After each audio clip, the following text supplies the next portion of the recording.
Whispers of Ardencross, which follows the story of Eamon Marsh, which is a brilliant but emotionally withdrawn historian, recently returned to his ancestral home after his father's death. Haunted by his family's secrets, Eamon intends only to sell the crumbling Triskelion Estate until he meets Maria Duncan, a passionate archaeologist leading the excavation on the grounds. When Maria uncovers a crypt bearing the sigil of the Triskelion, she awakens the estate's ancient curse and the echoes of a past life that bind her to Eamon. This is Book 1 of the Triskelion Hearts trilogy, based on a story set centuries ago, where three brothers made a pact with the gods of fate to protect the mortal world from the shadows beyond the veil. That pact shattered, scattering fragments of divine power across generations.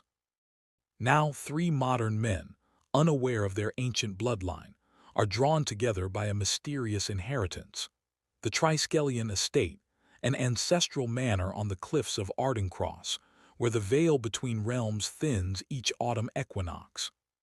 Each book tells the story of one man's battle, with fate, with love, and with himself, while a hidden power slowly awakens through their unions. This is a Moon Dragon original production. All rights are reserved. Prologue: The Shattered Pact. 13th century, the Triskelion stronghold.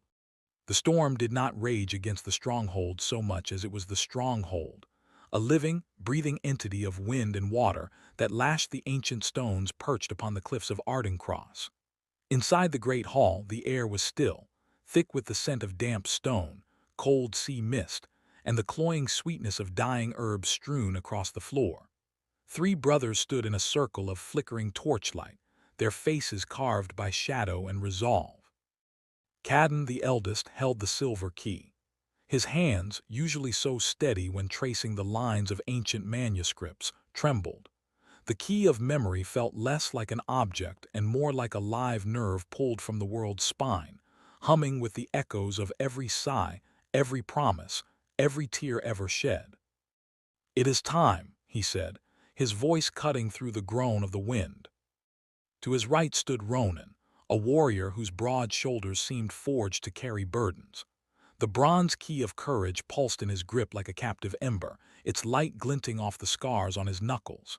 His jaw was set, his eyes fixed on the veil, a shimmering, silent tear in the very fabric of the air at the room's center. It was a wound between worlds, and through it they had seen things that curdled blood and shattered sanity. "The shadow gathers," Ronan growled, his voice the grind of stone on stone. "I feel its hunger. It feeds on the fear rising from the villages." On Cadden's left was Alistair, the youngest, the builder. In his hands the golden key of heart glowed with a soft, unwavering warmth. Where his brothers saw a threat to be contained, Alistair saw a wound to be healed. "We do not seal it away with force alone," he said, his tone gentle yet firm.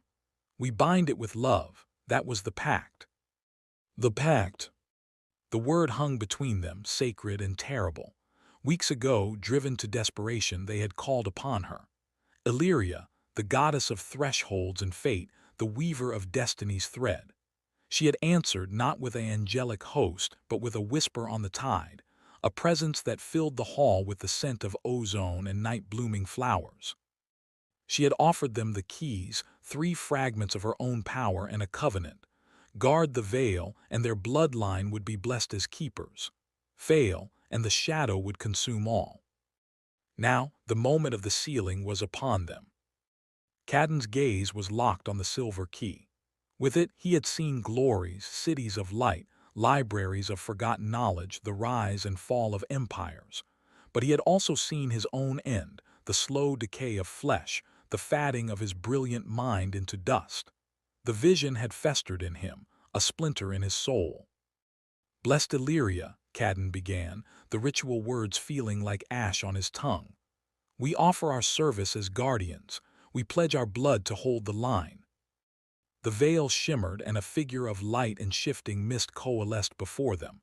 Her eyes were pools of starlight, ancient and merciless. "The pact is made," her voice echoed, not in the hall but within their very bones. "Three keys, three hearts, one destiny. The power is yours to wield and to withstand." The divine energy flooded them. Cadden gasped as 1,000 lifetimes poured into his mind.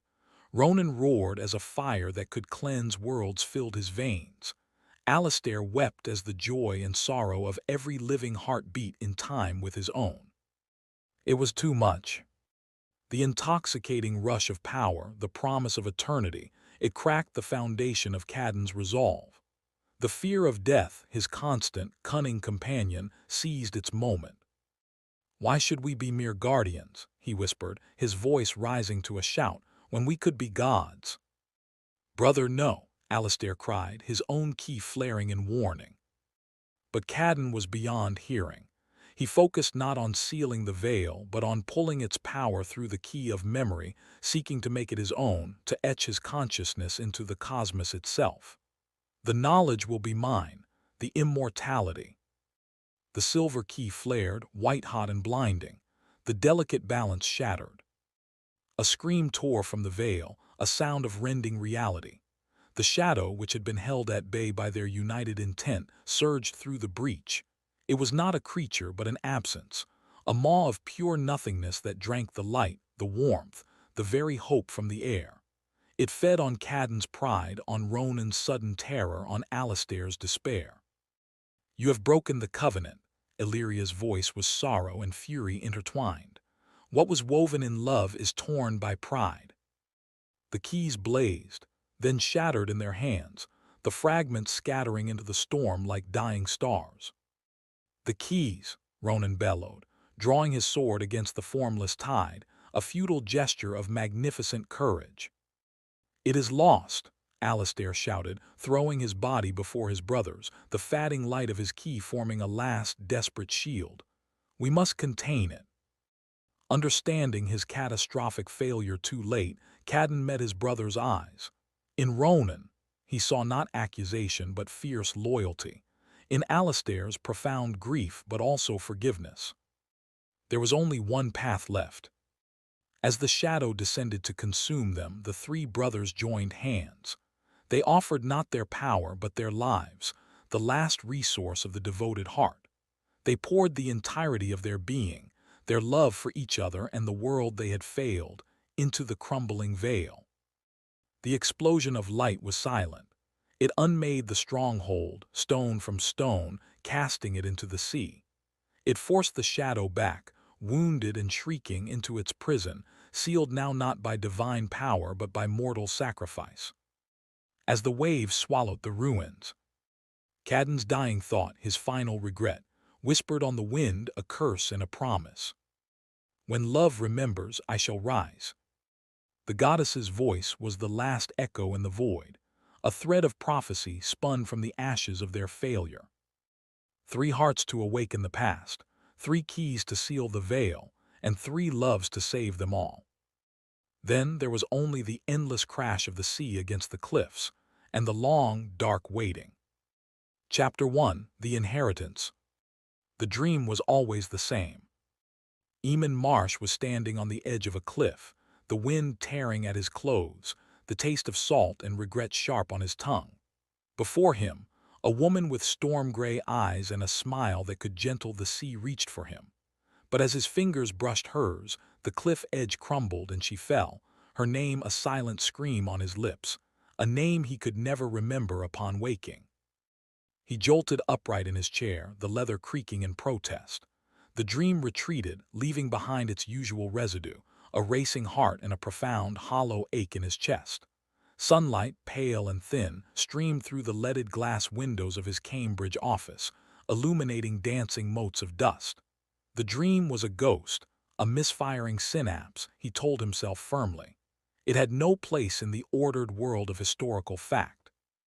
His desk was an island of meticulous organization in a sea of literary chaos. Stacks of primary source documents were weighted down with clean, smooth stones. His pens were aligned parallel to the blotter. The only personal touch was a single, framed photograph of a man with Eamon's own dark, serious eyes, standing before a mist-shrouded manor on a cliff, a place Eamon had spent a lifetime trying to forget. A sharp knock at the door broke his reverie. Mrs. Higgins, the department secretary, entered without waiting for a reply, her face uncharacteristically somber. She held a cream-colored envelope, the kind that invariably bore bad news. "A special delivery for you, Dr. Marsh," she said, her voice softer than usual. "From a solicitor's office in Cornwall." Eamon's stomach tightened. Cornwall. There was only one thing in Cornwall that could concern him. He took the envelope, his fingers feeling oddly numb. "Thank you, Mrs. Higgins." She lingered for a moment, a flicker of pity in her eyes, before withdrawing and closing the door silently. Eamon stared at the envelope. His name was typed in a crisp, impersonal font. He used a bone letter opener to slit it cleanly, his movements deliberate, a ritual of control. He unfolded the single sheet of heavy bond paper. The words were clinical, devoid of emotion. "We regret to inform you of the passing of Alistair Marsh. His father was dead. A sudden, massive coronary. The funeral had already taken place, a small, private affair as the old man would have wanted. The letter requested his presence at the reading of the will at the offices of Higgs and Daughters, solicitors in the village of Ardencross, at his earliest convenience." Eamon placed the letter neatly on his desk. He felt nothing. Or rather, he felt the same vast, echoing emptiness that had lived inside him since he was 12 years old, since the day his mother had walked out of that same clifftop manor and never returned. His father's death was merely the closing of a long-abandoned chapter. Alistair Marsh had been a ghost long before his heart stopped beating, a man consumed by the loss of his wife, leaving his son to be raised by a succession of housekeepers and his own considerable intellect. He spent the next 2 days tidying his affairs with robotic efficiency. He arranged for a substitute to take his seminars. He packed a single, sturdy suitcase with dark, practical clothing. He did not allow himself to think of the manor, of the cliffs, of the whispers that had haunted his childhood. He dealt only in facts. Fact, his father was dead. Fact, he had inherited property. Fact, he would assess the estate, arrange for its swift sale, and return to his life at Cambridge. There was no room for sentiment in this equation. The train journey west was a gradual stripping away of the modern world. The sleek, fast train from London was exchanged for a slower, older model that chugged into the heart of the West Country. Rolling green hills gave way to rugged, gorse-strewn moorland, and finally, the dramatic, crumpled coastline of North Cornwall. The air that seeped through the vents changed, losing the scent of diesel and damp stone, gaining the wild, briny tang of the sea. He hired a car in Bodmin, a sturdy, unremarkable vehicle, and navigated the narrowing lanes towards the coast. The sky, which had been a clear, hard blue over Cambridge, was here a ceiling of low, gray cloud threatening rain. The hedgerows, tall and bursting with late summer growth, formed a green tunnel, occasionally breaking to reveal breathtaking glimpses of a churning, steel-gray sea. The sign for Ardencross was wooden, weathered, and slightly crooked.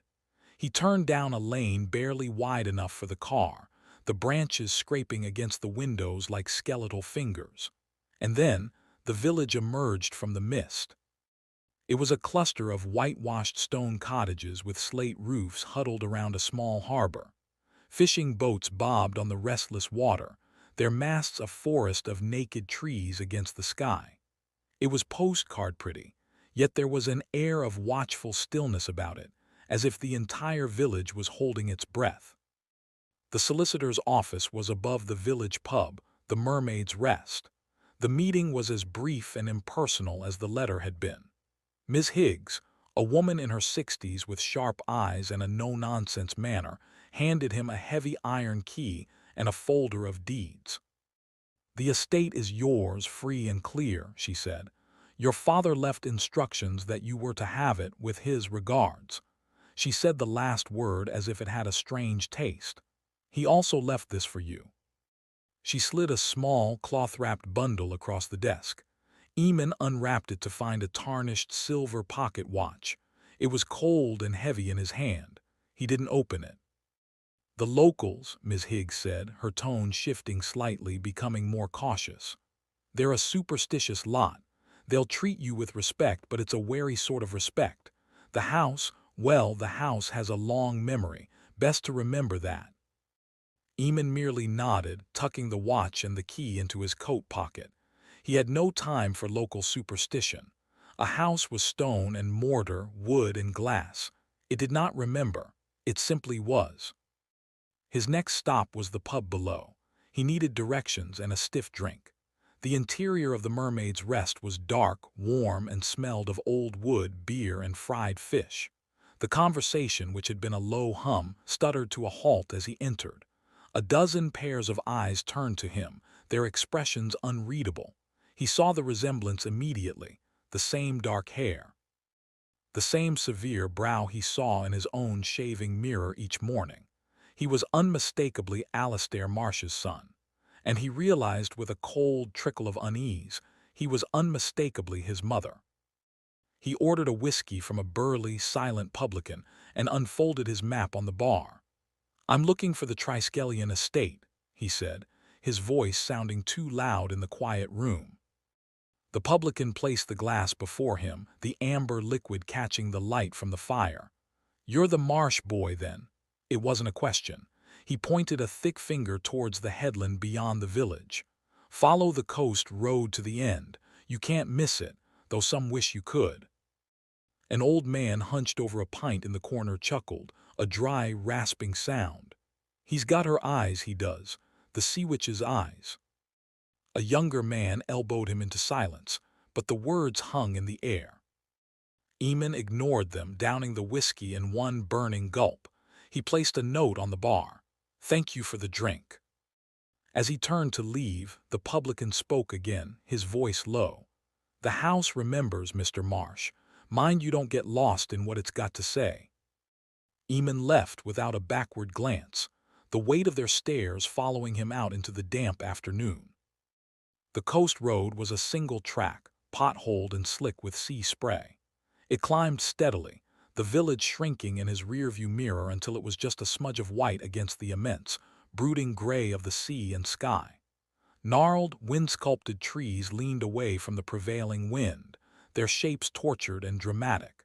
And then he rounded a final bend, and the Triskelion Estate rose before him. It was more a fortress than a manor, a hulking silhouette of dark granite against the tumultuous sky.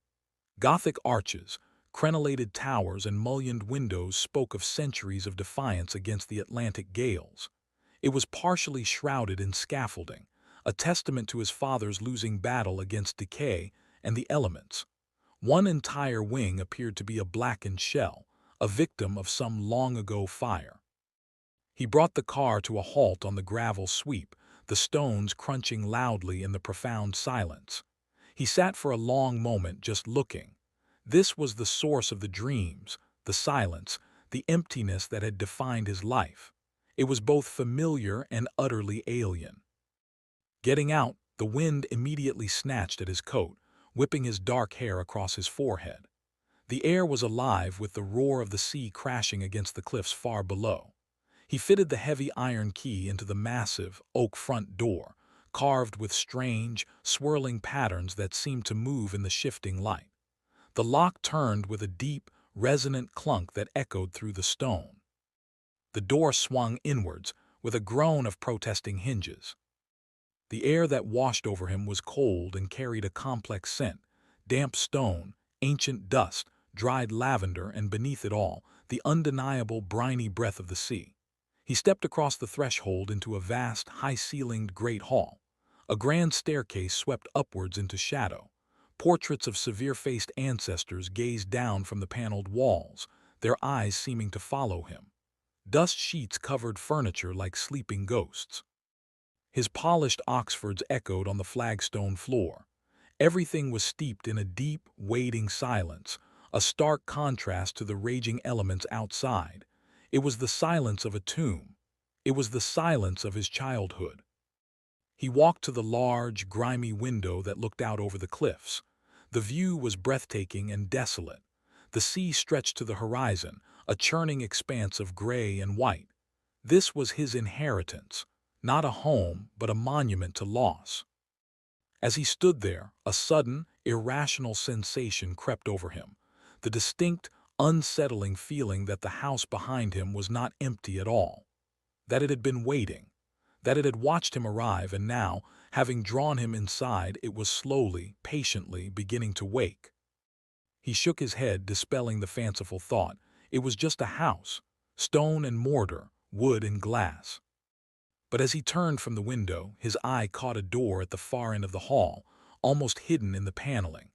It was made of dark, age-blackened wood, and set into its center was a large, tarnished bronze symbol, 3 interlocked spirals. The Triskelion. And for a fleeting second, he could have sworn he heard a whisper, a sibilant breath that was not the wind, coming from the other side. Key of Memory. Chapter 2. The Excavation. The silence of the manor was broken the next morning not by the cry of gulls or the crash of waves, but by the sound of laughter, sharp, clear, and entirely out of place. Eamon, who had spent a near-sleepless night in a dust-sheeted bedroom, the wind howling like a banshee in the chimney, jerked awake. He'd finally drifted off near dawn, and the intrusion felt like a violation. He dressed quickly in another dark, practical suit, his movements stiff with a cold he felt deep in his bones. The house was an icebox, its chill impervious to the weak morning sun struggling through the clouds.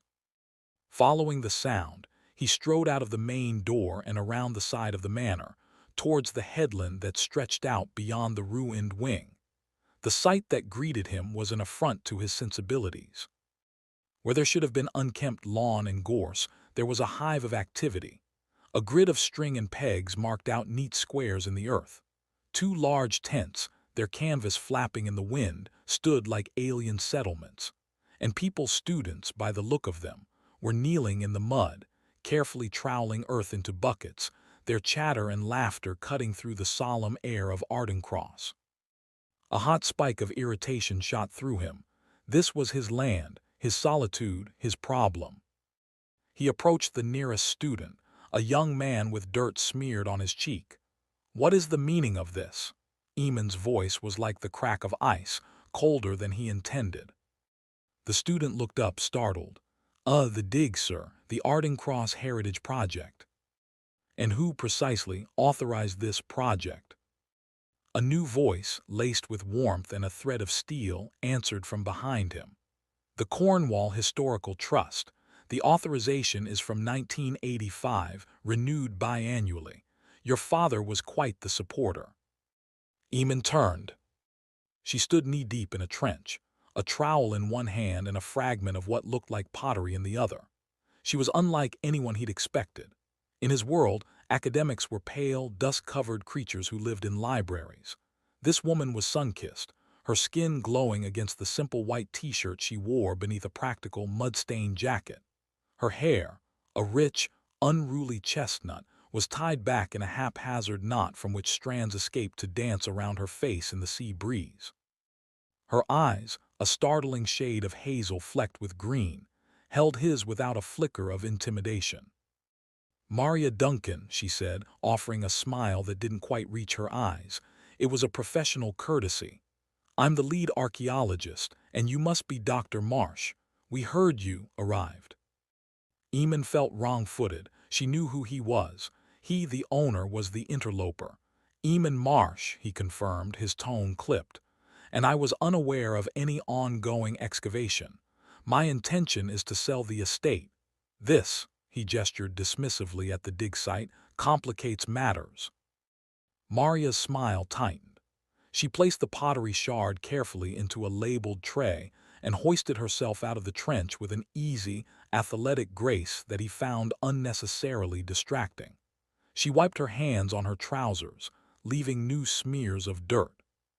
"Complicates," she echoed, her voice deceptively light. "I'd say it illuminates. This land is one of the most significant untouched sites in Cornwall. We're standing on a layer cake of history. Roman, Saxon, medieval. Your father understood its value."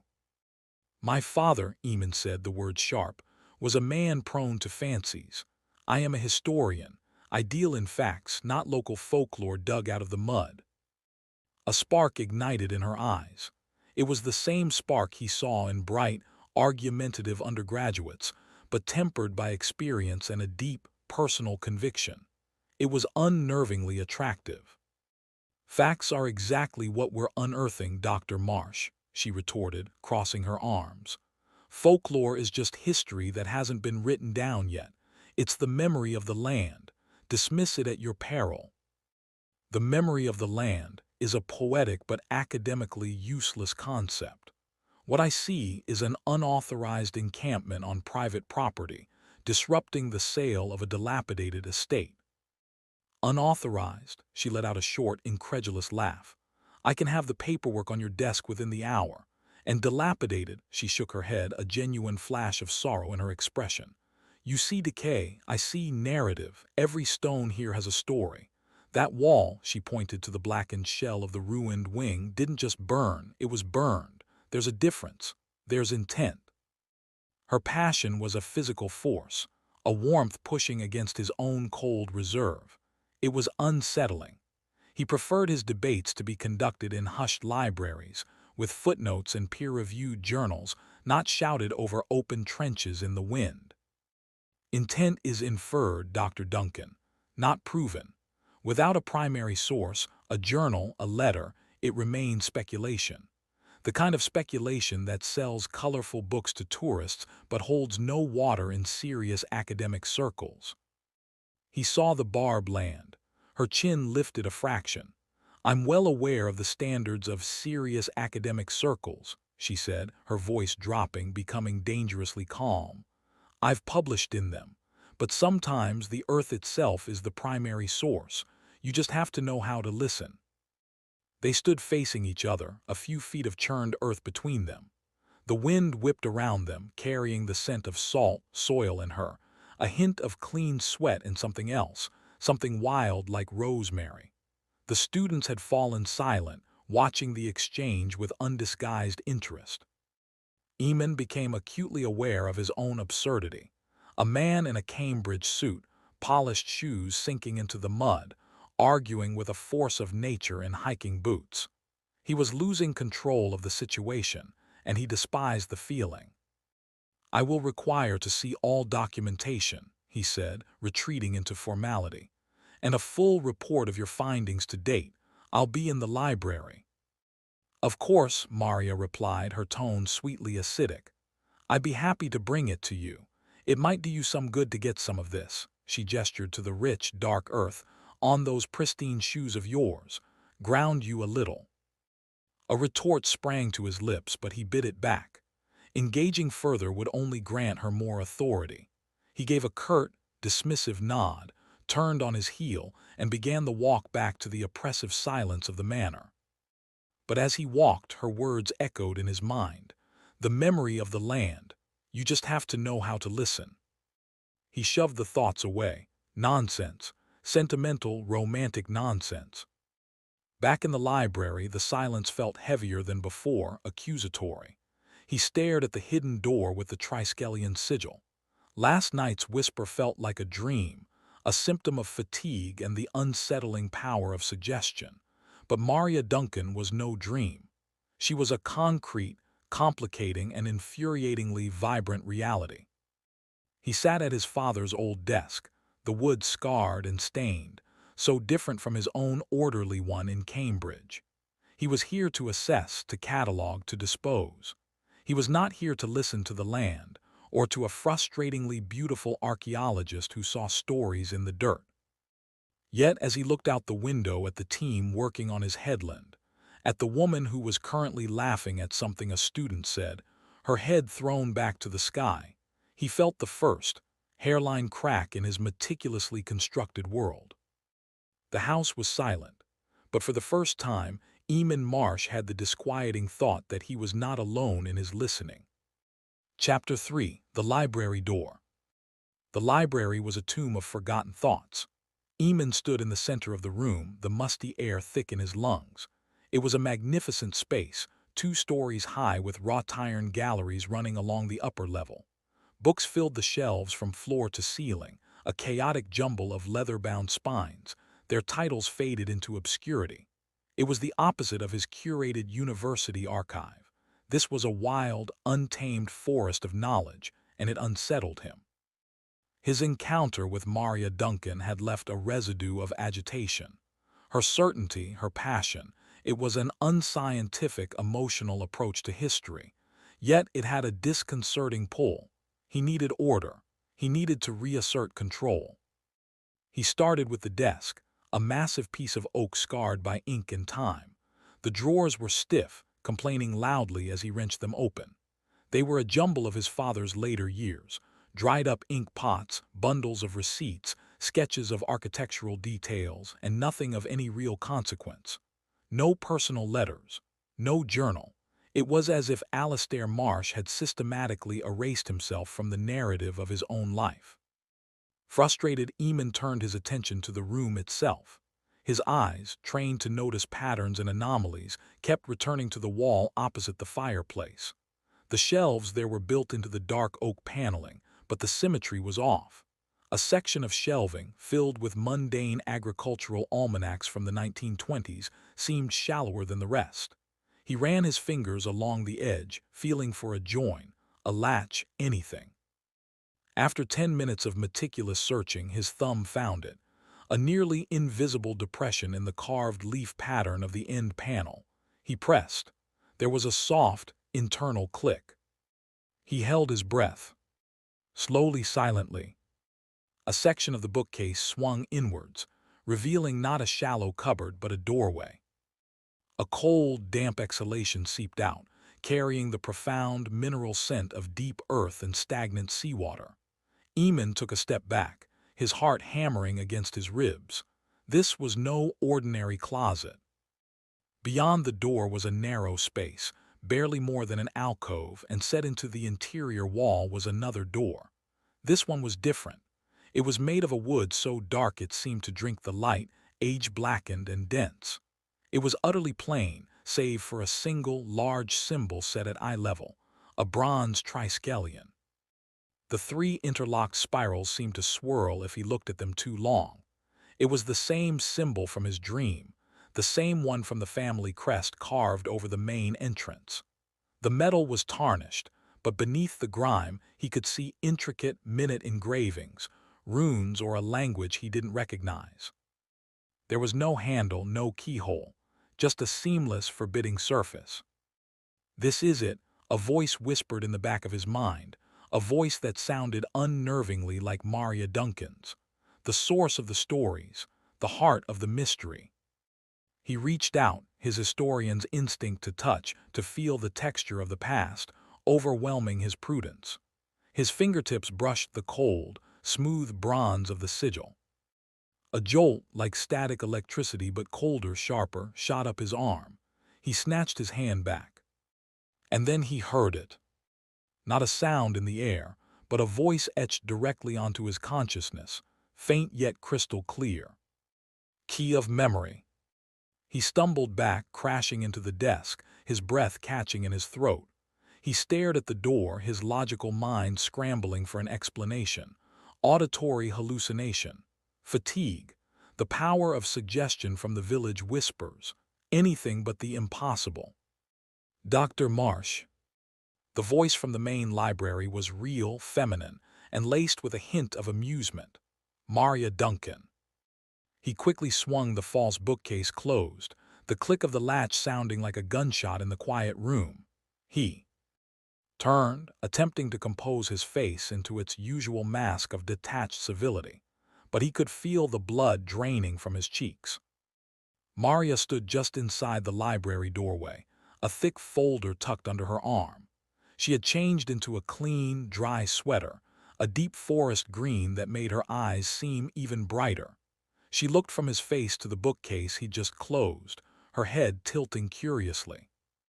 "I brought the trust documentation," she said, her eyes narrowing slightly. "Are you all right? You look like you've seen a ghost." "I'm perfectly fine," Eamon said, his voice tighter than he intended. He gestured to a worn leather armchair by the cold fireplace. "Please." She didn't sit. Instead, she walked further into the room, her gaze sweeping over the shelves with open reverence. This is incredible. The trust would kill for a catalog of this collection. It's disorganized, Eamon replied, moving to stand behind the desk, using it as a barrier. And largely irrelevant, I should think. My focus is the structural integrity of the estate, not its literary content. Of course, she said, a small knowing smile playing on her lips. She placed the folder on the desk, the paperwork all in order. As she leaned forward, the late afternoon light from the window caught the dust motes dancing in the air. On the mantelpiece, a single candelabra held the stubs of old candles. Without warning, as Maria's shadow fell across them, the wicks flickered. Not into a warm, yellow flame, but into a faint, ethereal blue. The light lasted only a second, a silent, cool flash, and then the candles were dark and cold again. Eamon stared, frozen. He had seen it. There was no draft, no logical cause. Maria straightened up, seemingly oblivious. She followed his gaze to the candelabra, then back to his face. Her smile faded, replaced by a look of intense curiosity. "What is it?" "Nothing," he said too quickly. He forced his eyes away from the candles and onto the folder. "I will review these." "You know," she said softly, not moving, "in some branches of folklore, a blue flame is a threshold, a sign that the veil between worlds is thin, that a spirit is present or a message is trying to get through." Eamon's head snapped up. "I assure you, Dr. Duncan, there are no messages, only dust and decay." "Are you so sure?" she challenged, her voice dropping. She took a step closer to the desk, her presence filling the space. "This house, it's trying to tell you something. I felt it the first day I stepped on the grounds, and you feel it too. I can see it in your eyes. You're fighting it, but you feel it." He wanted to deny it, to scoff, to throw her out, but the whisper was still echoing in his mind. Key of memory. The blue flame was seared onto his retina. The cold jolt from the door still tingled in his fingertips. He was a man of logic, and logic was failing him. "The documentation," he repeated, tapping the folder, a desperate attempt to anchor himself in the mundane. "That is what is relevant." Maria held his gaze for a long moment, the hazel depth seeming to see right through his defenses. She nodded slowly, accepting the retreat for what it was. "As you wish, Dr. Marsh," she said. She turned and walked towards the door, pausing on the threshold. She didn't look back at him, but at the wall where the hidden door lay concealed. "Some doors are locked for a reason," she said, her voice almost a whisper. "And some are locked because what's behind them is too powerful to be forgotten." Then she was gone, her footsteps echoing down the hall. Eamon stood alone in the sudden, profound silence. The library, once just a room of books, now felt charged, watchful. The hidden door was a palpable presence at his back, a silent question he could no longer ignore. He looked down at the folder of paperwork, the symbol of his ordered, factual world. It seemed flimsy now, inconsequential. He had come to Ardencross to close a chapter, but the house and the woman digging in its earth were insisting that the story was far from over. In fact, it was just beginning. Chapter 4: The Journal. The cottage Maria had rented was a stone's throw from the harbor, a tiny, whitewashed building with window boxes overflowing with defiantly cheerful geraniums. Inside, it was all low ceilings, exposed beams, and the comforting smell of drying sea grass and brewing tea, a far cry from the echoing vault of the manor. Sitting at a small table by the window, Maria carefully turned the page of the journal. The parchment was brittle, the ink a faded brown, but the script was elegant, precise. It wasn't a formal chronicle, it was a personal account, and it was breaking her heart. The sisters gather beneath the blackthorn, where the sea's breath meets the stone. They speak of Illyria, she of the threshold, who holds the keys to what was and what may be. They say the land here is a covenant, a promise written in blood and memory. She traced the words with a careful finger, the translation from the medieval Latin coming slowly but surely. This was more than an archaeological find, it was a confession. The author, a woman named Catriona, wrote of a sanctuary, a place of learning and power dedicated to the goddess Illyria, long before the Triskelion manor was built. She wrote of three families, the scholars, the warriors, the builders, who served as stewards. And she wrote of a betrayal that shattered it all. The eldest, consumed by a hunger for what lies beyond, broke the pact. He sought to steal the memory of the world for himself, to make a library of his own mind. But memory without heart is a prison. The shadow he unleashed was born of that emptiness. Maria sat back, a shiver running through her. The words echoed the local legends, but with a visceral, personal intensity that folklore lacked. This was a primary source, the very thing Eamon Marsh demanded, and it spoke of magic, of goddesses, of a war between love and fear. She thought of Eamon, standing in that dusty library in his Cambridge suit, a man so determined to wall himself off from the world. He was like the eldest brother in the journal, building a fortress of logic to keep out the messy, emotional truth. And she, an orphan who had built her life on sifting through the fragments of other people's pasts, understood the temptation. But where he saw a defense, she saw a cage. She had to show him. He would dismiss it, of course. He would call it allegory, the ramblings of a superstitious mind. But she had seen the flicker in his eyes when the candles flared blue. The fortress had a crack. Eamon did dismiss it, at first. He'd agreed to the meeting with profound reluctance, his pride still stinging from the previous day's encounter. He'd set up a temporary office in a small, less oppressive morning room, and when Maria arrived, he made a point of remaining seated behind his desk. "Dr. Duncan," he said, not looking up from a structural survey, "you have something to show me." She placed the journal, carefully protected in a clear archival sleeve, on the desk in front of him. "I think you'll find this relevant to the estate's history. It's a personal journal from the late 13th century. The author, Catriona, was a member of what she calls the Sisters of the Veil." Eamon's eyes flicked to the journal, then back to her face. His expression was one of pure skepticism. "A religious order. There's no record of such a thing in this parish." "They weren't a sanctioned order," Maria countered, her patience already thinning. "They were a remnant of the old beliefs, a goddess cult, if you will, devotees of Illyria." He let out a short, dismissive breath. "Goddess cult, Dr. Duncan, this is precisely the kind of—" "Just read it," she cut him off, her voice firm. She tapped the translation she had prepared, typed neatly on modern paper and placed beside the journal. "Start there, where she describes the founding of the sanctuary." Annoyed but unable to resist the lure of a primary source, however dubious, Eamon picked up the translation. He scanned the lines, his brow furrowed.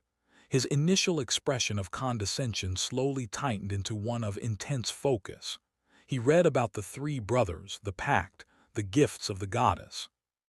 "The scholar holds the key of memory, that the past may guide the future. The warrior holds the key of courage, that fear may not rule the heart. The builder holds the key of heart, that all may be made whole again." Eamon's blood ran cold. "Key of memory," the whisper from the door.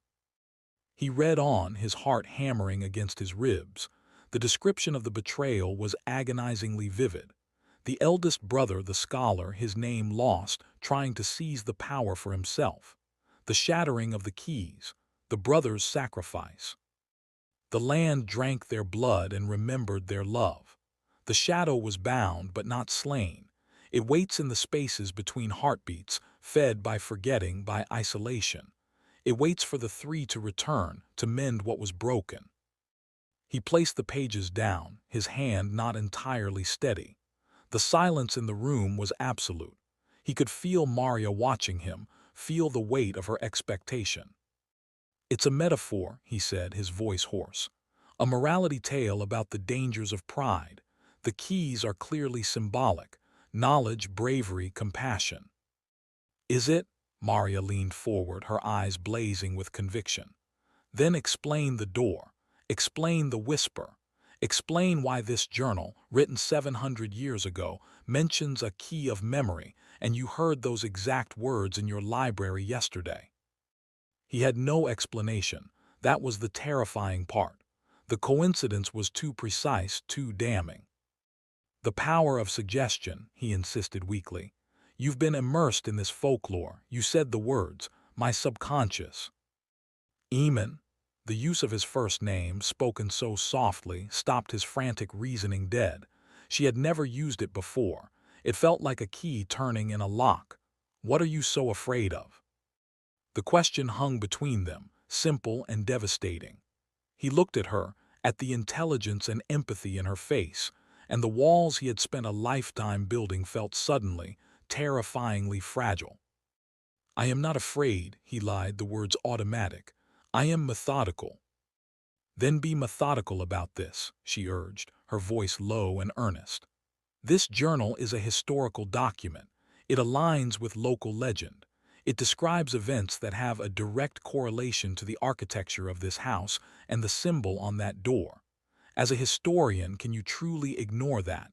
Can you walk away from a puzzle this profound?" He stared at her, trapped. She had cornered him with his own principles. To dismiss this outright would be the height of academic hypocrisy.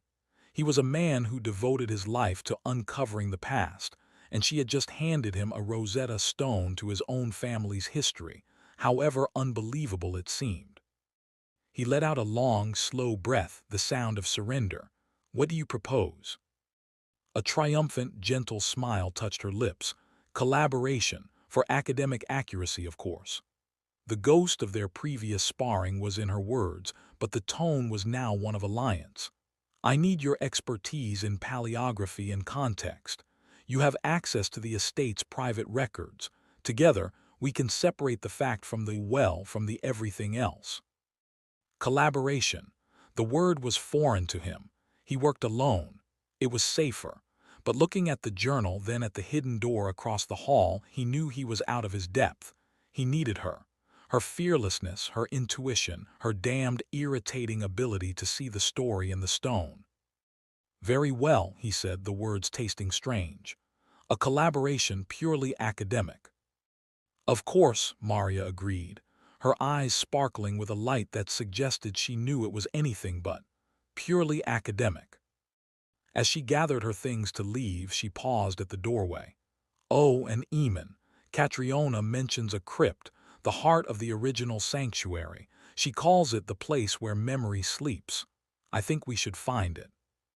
After she was gone, Eamon remained at his desk, the translated pages lying before him. The words seemed to vibrate with a strange energy. "The scholar holds the key of memory." He looked up through the open door of the morning room, towards the dark mouth of the library, towards the hidden door. For the first time, the silence of the house did not feel empty. It felt like it was waiting for his answer. Chapter 5: The Storm. The change in the air was palpable hours before the first drop of rain fell. The wind, a constant companion at Ardencross, dropped to an unnerving stillness. The sea, visible from the library window, flattened to an oily, menacing calm. The sky pressed down, a lid of bruised purple and gray. Eamon felt the barometric shift in his bones, a dull throb of anticipation that had nothing to do with the approaching weather and everything to do with Maria's impending return. They had agreed to meet after dinner to compare the journal's descriptions with the estate's earliest blueprints he'd unearthed from a rusting plan chest. It was a necessary collaboration, he told himself, a means to an end. He was in the library, the blueprint spread across the large reading table, when the first distant grumble of thunder rolled in from the sea. It was a deep, resonant sound that seemed to vibrate through the very stone of the manor. He lit the oil lamp on the table, the warm, steady glow a small defiance against the gathering gloom. Maria arrived just as the first heavy raindrops began to spatter against the windows, like handfuls of gravel thrown against the glass. She shrugged out of a waxed cotton jacket, her hair damp and curling wildly around her face. "It's going to be a proper blow," she said, her eyes bright with excitement rather than fear. She came to stand beside him at the table, bringing with her the scent of rain and cold, clean air. For the next hour, they worked with a focused intensity that was its own form of communication. Maria would read a passage from Catriona's journal. The sanctuary lies where the earth remembers the sea, and the sea yearns for the stars. It is reached by a stair of living stone behind the eye of the goddess. Eamon would then trace the lines on the blueprints, his long, elegant finger moving over the faded ink. The foundations predate the current structure by centuries. There are passages marked here that don't appear on any later plans. A stairwell here in the oldest part of the cellar that just ends. Their arguments were swift, efficient, and devoid of the previous day's hostility. They were two brilliant minds aligning towards a single, impossible truth. The eye of the goddess, Maria mused, tapping the journal. Could it be a window, a specific alignment? Or a symbol, Eamon countered, his mind racing. A carving. There's a rose window in the ruined chapel that faces the sea. The tracery is unusual. It could be interpreted as an eye. Another peal of thunder, closer this time, shook the window panes. The rain intensified, becoming a solid, roaring curtain of water. Then, with a suddenness that made them both jump, the lights flickered, buzzed, and died. The library was plunged into a deep, velvety blackness, broken only by the solitary pool of light from the oil lamp on the table. The storm was now the only reality, a symphony of howling wind and deafening rain. "Well," Maria said, her voice remarkably calm in the dark, "it appears I'm stranded." Eamon's first instinct was panic, not of the storm but of the proximity the intimacy forced upon them. There was no polite way for her to leave now. They were trapped, together. "I'll see if I can find more light," he said, his voice stiff. He lit a second oil lamp from the flame of the first and handed it to her. Their fingers brushed during the exchange, a brief, electric contact in the dim light. Her hands were cold. He had a sudden, irrational urge to warm them. "Shall we explore?" she suggested, a daring glint in her eye. "A house like this in a storm, it's the best time to listen." He wanted to refuse, to retreat into a defensive silence. But the curiosity, the same driving force that had made him a historian, was too strong.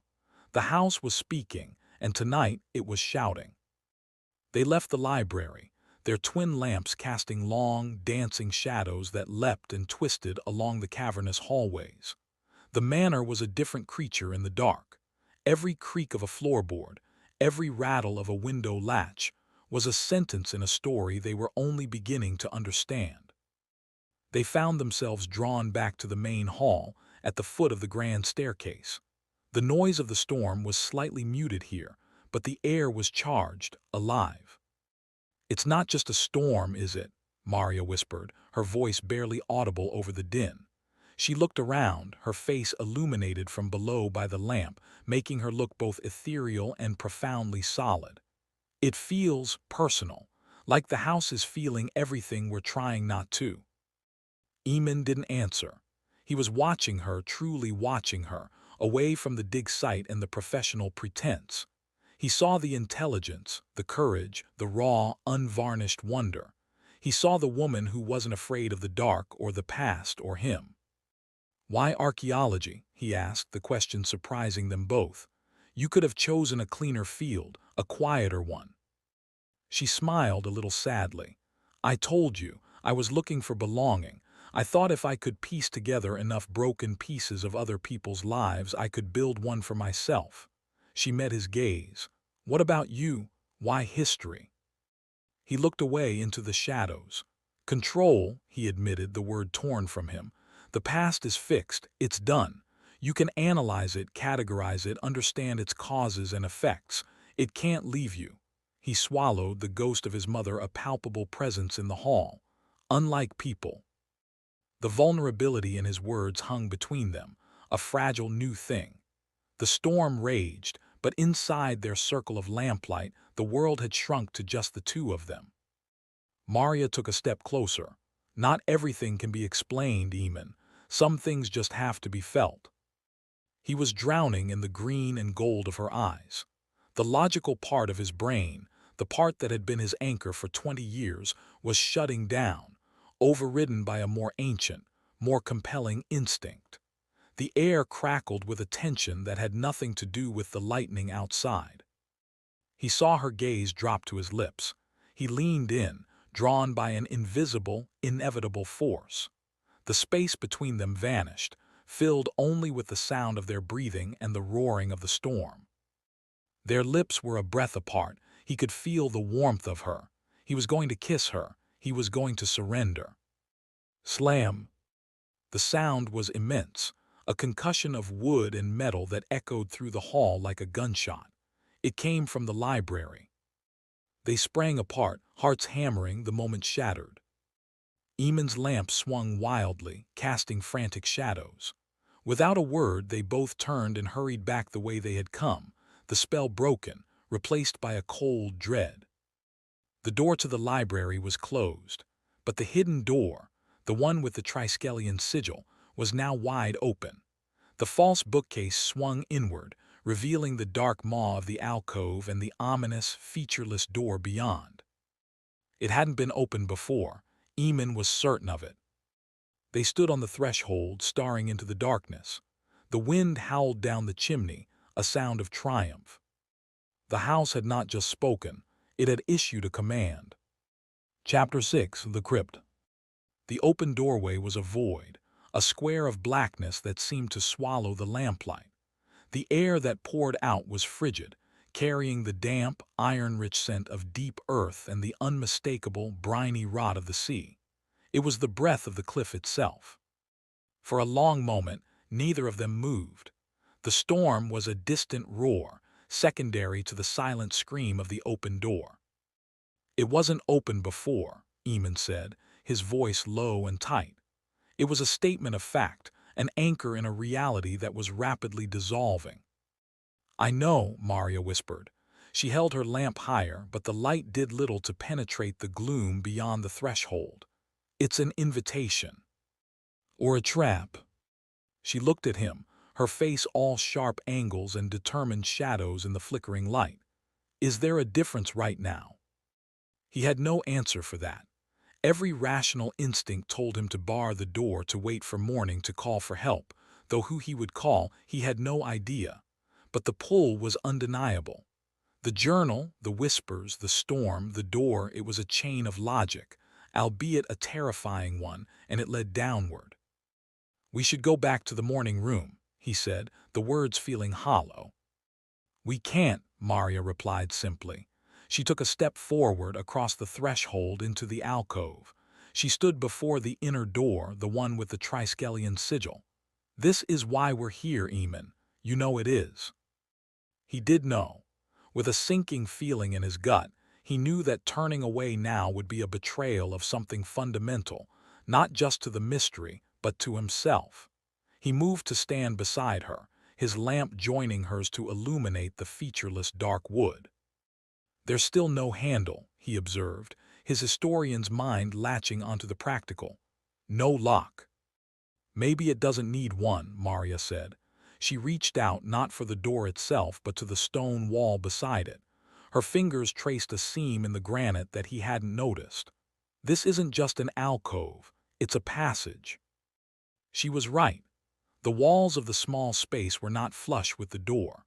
They angled back, forming the beginning of a narrow, descending staircase, choked with dust and cobwebs. The door was merely the focal point, the guardian of the descent. Without another word, Maria started down. Eamon had no choice but to follow, his heart a frantic drum against his ribs. The stairs were steep, carved directly from the bedrock the manor was built upon. The air grew colder with every step, the sound of the storm fading away, replaced by the drip of water and the oppressive weight of stone. They descended for what felt like an eternity, the circle of lamplight their only world. Finally, the stairs ended, opening into a cavernous space. The crypt. It was larger than Eamon had imagined, a natural cavern reinforced with ancient, rough-hewn stone arches. The floor was uneven, and in its center, a pool of black, stagnant water reflected their lamplight, shimmering like a dark mirror. The air was thick with the smell of decay and salt. And it was old, impossibly old. This was not part of the manor. This was the bedrock upon which all of Ardencross was built. The sanctuary, Maria breathed, her voice full of awe. She moved forward, her light playing over the walls. Catriona was right. This is the place. Eamon followed, his eyes adjusting to the gloom. The walls were not bare.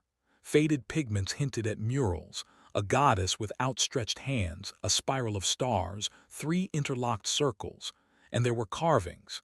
He ran his fingers over one, feeling the familiar, swirling pattern of the Triskelion. His light fell on a large, flat stone set into the wall near the water's edge. It was smoother than the others, and upon it was carved a complex series of interlocking spirals that centered on a single, palm-sized depression. "The keystone," Maria said, coming to stand beside him. "The eye of the goddess." Her face was alight with a scholar's triumph, but also with something more, something deeper and more personal. She looked at the stone as if it were a long-lost friend. "Don't," Eamon warned, a sudden primal fear seizing him. "Maria, don't touch it." But she was already reaching out. It was as if the stone itself was calling to her. Her fingers, delicate yet strong, brushed against the cold, damp surface, settling perfectly into the carved depression. For a heartbeat, nothing happened. Then a silver light erupted from the stone, not a reflection but a light from within.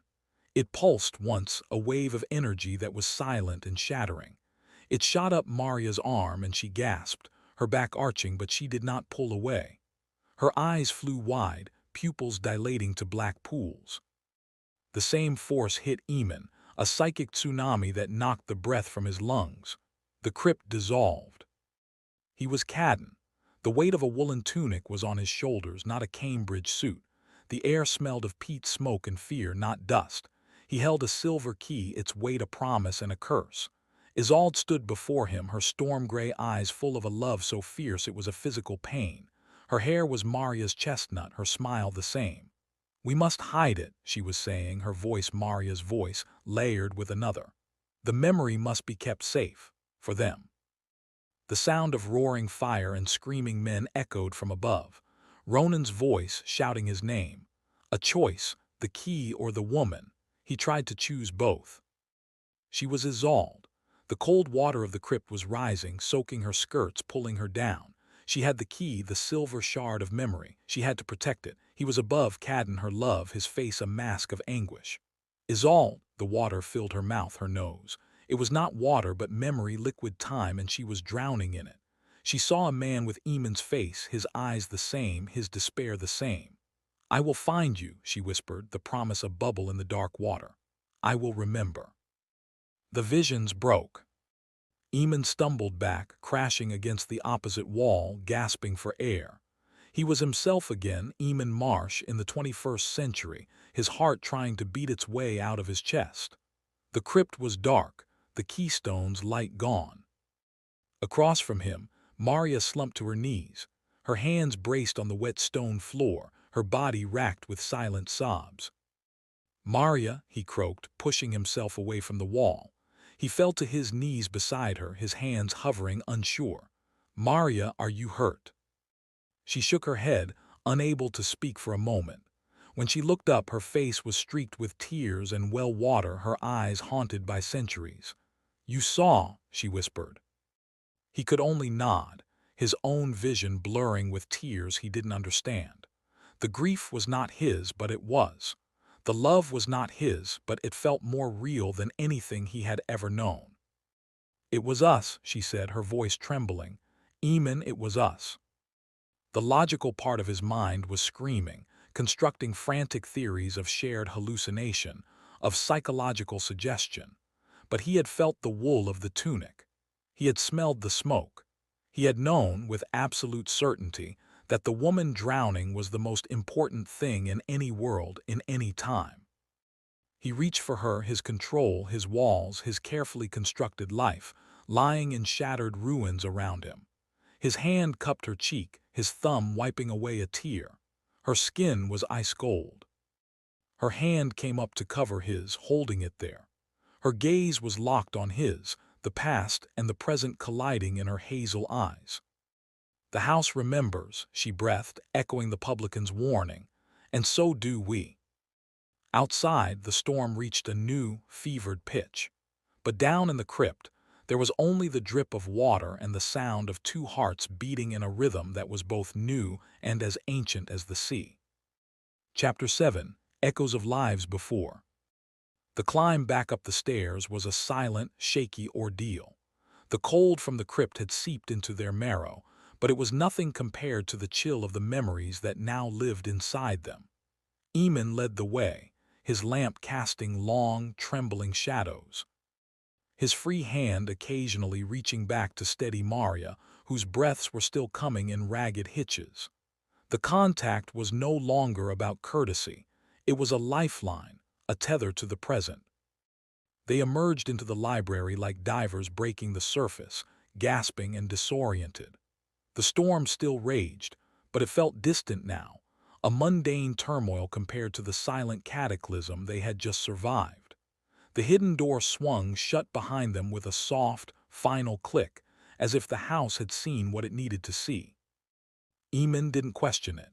He simply led Maria to the worn leather armchair by the cold fireplace and went to the sideboard, his hands shaking as he poured 2 generous measures of whiskey from a crystal decanter. He handed her a glass, their fingers brushing again, and this time the spark was one of shared trauma, not attraction. She took it with both hands, drinking deeply, the amber liquid seeming to bring a flicker of warmth back to her pale face. He stood over her, unable to sit, his own drink untouched. "I saw," he began, his voice rough. "I was him, Cadden." Maria looked up, her eyes pools of reflected lamplight and ancient sorrow. "And I was Isolde. I felt the water, I felt the key in my hand, I felt his despair." She closed her eyes, a single tear tracing a path through the grime on her cheek.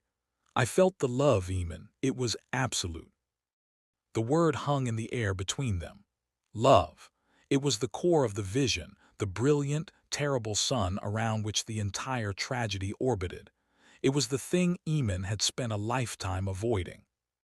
"It was a hallucination," he said, the argument feeble, automatic. "A shared psychotic episode triggered by suggestion, sleep deprivation, and the extreme environment." "Was it?" Maria's voice was soft but unwavering. She opened her eyes and looked at the hidden door. "Did we both hallucinate the same specific, historically coherent narrative, the same names, the same choice between the key and the woman, the same feeling?" She shook her head, a slow, weary motion. "You're the historian. What are the odds?" He had no answer. The odds were incalculable, impossible. He finally sank into the chair opposite her, the fight draining out of him. He took a swallow of whiskey, the burn a welcome anchor in the swirling unreality. "What does this mean?" he whispered, not to her, but to the room, to the past, to the gods he had never believed in. "It means the legend is true," Maria said, her voice gaining strength as she embraced the conclusion. "It means we are entangled, our souls, our histories. The past isn't just a record, Eamon. It's a living thing and it's broken, and we are here to mend it." The weight of her words threatened to crush him. Mend it? How? He was a man who repaired torn manuscripts, not shattered destinies. "I felt her die," Maria continued, her voice dropping to a haunted whisper. "I felt the life leave her body for you, for the key, to protect the memory." She looked at him, her gaze piercing. "You carry that, he carried that, the guilt, the loss. It's the same wound passed down through centuries." A violent shudder ran through Eamon. It was true. The hollow ache he'd carried since his mother left, the conviction that love was synonymous with loss. It wasn't just his own childhood trauma. It was an echo, a ghost limb of a grief that wasn't entirely his own. He had inherited Cadden's despair just as he had inherited this damned house. He started, but the denial died in his throat. He had seen it. He had been it. They sat in silence for a long time, listening to the storm gradually begin to subside, its fury spent. The whiskey warmed their bodies, but the cold truth inside them remained. Finally, Maria stirred. "It's late, I should try to get back to the cottage." "Don't be absurd," Eamon said, the words coming out more sharply than he intended. He cleared his throat. "The path will be a river, the roads will be flooded, it's not safe." He gestured vaguely towards the upper floors. "There are bedrooms, many of them, you can take one." She looked at him, and for a moment he saw the ghost of Isolde's trust in her eyes. She nodded. "All right." He found her a room across the hall from his own, a feminine, dusty space that had likely belonged to some long-dead aunt. He lit a fire in the small grate, the mundane task a strange comfort. "Thank you, Eamon," she said from the doorway, her arms wrapped around herself. He just nodded, unable to form a coherent sentence. He turned to leave. "Eamon." He stopped. "We're in this together now," she said softly, "whatever this is." He met her gaze and gave another curt nod. It was all he could manage. Back in his own room, he didn't even try to sleep. He stood at the window, watching the clouds tear themselves apart to reveal a sliver of waning moon. The sea was still churning, a cauldron of white foam in the darkness. He saw Cadden's face in the glass. He felt the weight of the silver key. He felt the terror of watching Isolde slip beneath the black water. The key of memory. It wasn't just a magical artifact. It was a curse. It was the prison of every heartbreak, every failure, every loss his bloodline had ever suffered, and he was its latest keeper. He thought of Maria, sleeping across the hall, the archaeologist of the lost, who had found her way to the one place in the world where the past was not just underground, but alive. She saw it as a story to be completed. He felt it as a sentence to be served. But as the moon emerged fully, casting a silver path on the turbulent water, a single, treacherous thought insinuated itself into the chaos of his mind. When he had almost kissed her in the hall for one blinding second, it hadn't felt like a sentence. It had felt like a memory, a good one. And that was the most terrifying thing of all. Chapter 8: The Festival of Saint Elira. Dawn broke over a world washed clean.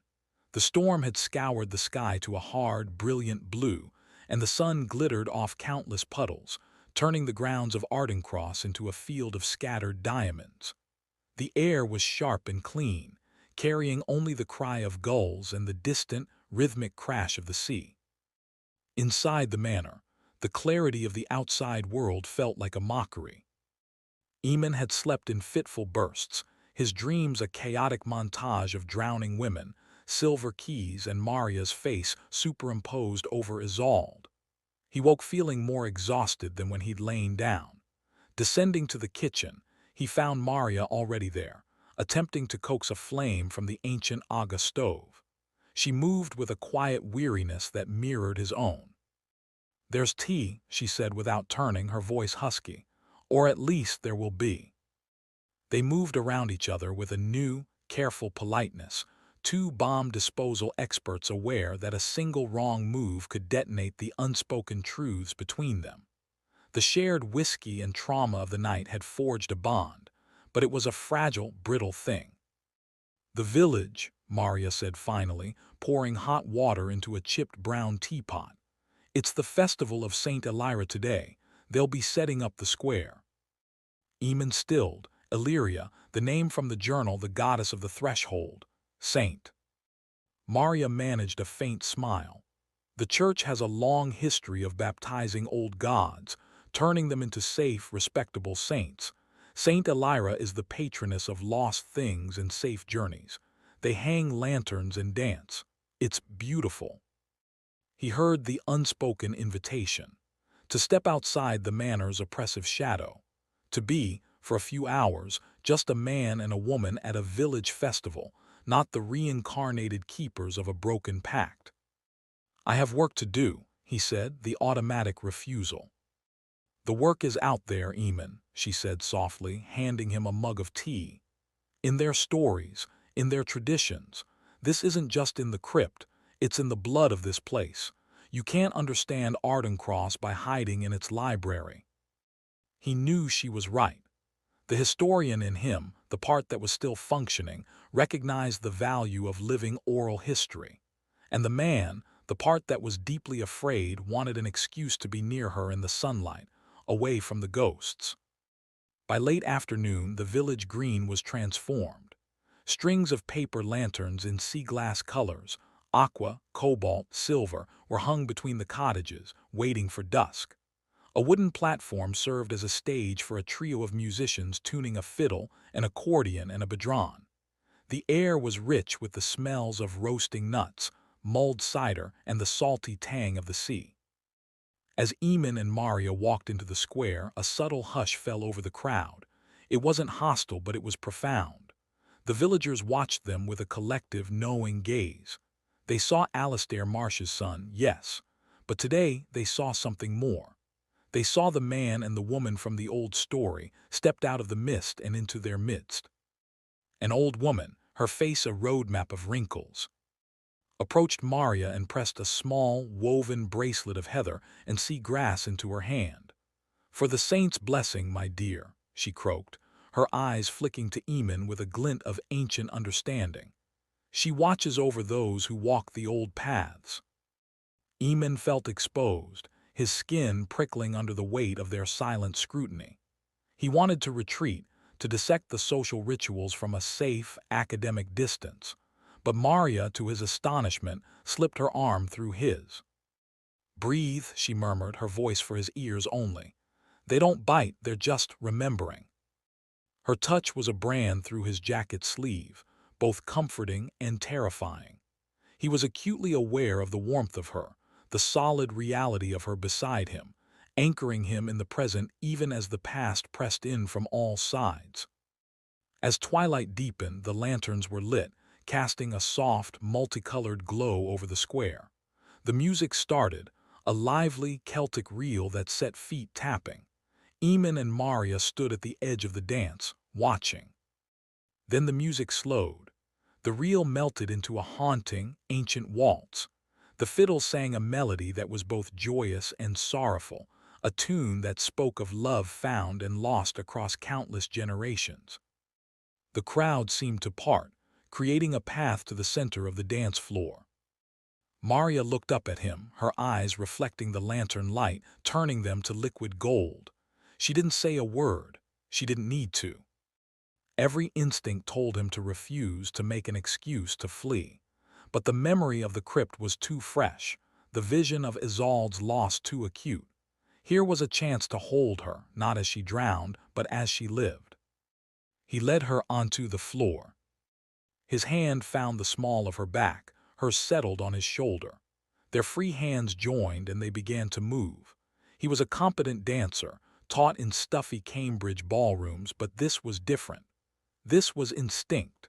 Their bodies fell into the rhythm as if they had done this 1,000 times before on this same green, under these same stars. The world narrowed to the space between them. The music, the lanterns, the watching villagers, it all faded to a blur. He was only aware of her, the scent of her hair, the pressure of her hand, the way her body moved in perfect sync with his. He looked down at her, and for a heart-stopping moment he didn't see Maria Duncan, the archaeologist. He saw Isolde, her eyes full of a love that defied time and water. The yearning in his chest was a physical pain, so intense it stole his breath. It was Cadden's yearning, yes, but it was also his own. The wall between the past and the present, between memory and reality, crumbled to dust. Her lips parted slightly, her gaze dropping to his mouth and then back to his eyes, the subtext as heavy and undeniable as the tide. The music swelled, holding them suspended in the moment. He was going to kiss her. He was going to close the centuries-old gap in. The song ended. The spell broke. They stood frozen in the center of the floor, their bodies still closed, their breathing ragged. The villagers erupted into applause, but it felt distant, like thunder on the horizon. Reality rushed back in. The cool night air, the smell of cider, the weight of his inheritance. Maria slowly pulled away, her hand slipping from his shoulder. The connection severed, leaving a cold emptiness in its wake. Her cheeks were flushed, her eyes wide with a confusion that mirrored his own. She began, but no words came. Eamon just nodded, his throat too tight to speak. He offered her his arm again, a gesture of pure, ingrained formality, and they walked from the dance floor in a silence more intimate than any conversation. The festival continued around them, a celebration of a saint who was a goddess, of lost things that were somehow found. But for Eamon and Maria, the line between celebration and elegy had never been thinner. They had danced not just with each other, but with ghosts, and the ghosts, it seemed, were eager to lead. Chapter 9. The Letter from Cambridge. The fragile peace of the morning after the festival was shattered by the post. Mrs. Higgins, ever efficient, had forwarded a stack of mail from Cambridge. Amidst the journals and circulars was a thick, cream-colored envelope bearing the university's crest. Eamon's name was typed with a familiar, bureaucratic finality. He took it to the library, the room that now felt less like a sanctuary and more like the scene of a crime. He broke the seal with a sense of impending doom. The letter was from Professor Alastair Finch, the head of his department, a man whose intellect was matched only by his disdain for what he termed unsanctioned historical narratives. The tone was cordial, but the words were daggers. Deeply concerned by reports of your involvement with the Ardencross Heritage Project. While the Trust's work is, of course, of local interest, the university must maintain the highest standards of academic rigor. Your association with Dr. Duncan, whose methods, while passionate, often verge on the speculative, is causing concern amongst the board. The letter went on to demand a preliminary report, backed by tangible, empirical evidence that justified his prolonged absence. It was a thinly veiled ultimatum: produce conventional results or face a formal review that could jeopardize his position. Eamon felt the walls of his old life closing in. This letter was a summons back to a world of footnotes and peer approval, a world where the past was safely dead and buried. A world where blue candle flames and shared ancestral visions were not just dismissed, but pathological. He found Maria in the morning room, where she had spread out her notes from the journal next to the estate blueprints. She looked up, her face still soft from the memory of the dance, and her smile faltered when she saw his expression. "What is it?" He handed her the letter without a word. He watched her read it, saw the flash of anger in her eyes, then the hurt, and finally a grim resignation. She placed it carefully on the table. "So that's it then," she said, her voice flat. "The great Cambridge machine demands its pound of flesh." She looked at him, her gaze direct. "What will you tell them? That you've been dancing with ghosts and digging up goddesses?" "They want proof, Maria," he said, the frustration and fear making his voice sharp. "They want something I can put in a report. A pottery shard, a coin, a carbon-dated beam. Not visions in a crypt." "Then give them what they want," she shot back, crossing her arms. "We have the journal, we have the blueprints, we have the crypt itself. That's all tangible, we just have to present it." "And when they ask for the historical context," Eamon countered, packing in front of the cold fireplace. "When they ask what we believe this sanctuary was used for, what do I say? That it was a temple for a goddess of fate. That the three families were gifted magical keys. They'll laugh me out of the department. They'll laugh you out of the field." "So we lie." Maria's voice was dangerously quiet. "We sanitize it, call it a medieval cellar, a storage room. We ignore what we felt, what we saw, because it doesn't fit into Professor Finch's neat little box." "I am not in the business of falsifying data," Eamon snapped, turning on her. "No, you're in the business of ignoring it," she fired back, standing up to face him. "You'd rather dismiss the most profound discovery of your career, of any historian's career, than risk your reputation. You'd rather betray the truth and yourself than stand up for something that can't be peer-reviewed. The word betray hung in the air, charged with the weight of Cadden's ancient treachery. Eamon flinched as if she'd struck him. "This is my life, Maria," he said, his voice low and strained. "My career, everything I've built." "And what have you built, Eamon?" she asked, her anger dissolving into a profound sadness. "A wall, a very high, very impressive wall, and you're standing on top of it, watching the most incredible story unfold at your feet, too afraid to climb down and live it." She turned away from him, looking out the window at the sun-drenched headland. "I won't do it. I won't dilute what we've found to make it palatable for a bunch of old men who are scared of the dark. I'd rather lose the funding. I'd rather walk away from this dig entirely than pretend it's something less than it is." Her defiance was absolute. It was the same fierce integrity that had made Isolde choose death over surrendering the key. In that moment, Eamon saw the unbridgeable chasm between his world and hers. He played by rules written by other men. She answered to an older, deeper law. He saw his future then with stark clarity. He could write the safe, anodyne report. He could distance himself from Maria and her speculative methods. He could return to Cambridge, to his ordered office and his respected career. He would be secure, revered, and utterly, desolately empty. Or he could jump. He walked to the table and picked up the letter. He looked from the university crest to Maria's resolute profile, silhouetted against the light. "Then we give them the truth," he said, his voice quiet but firm. She turned, her eyes wide with surprise.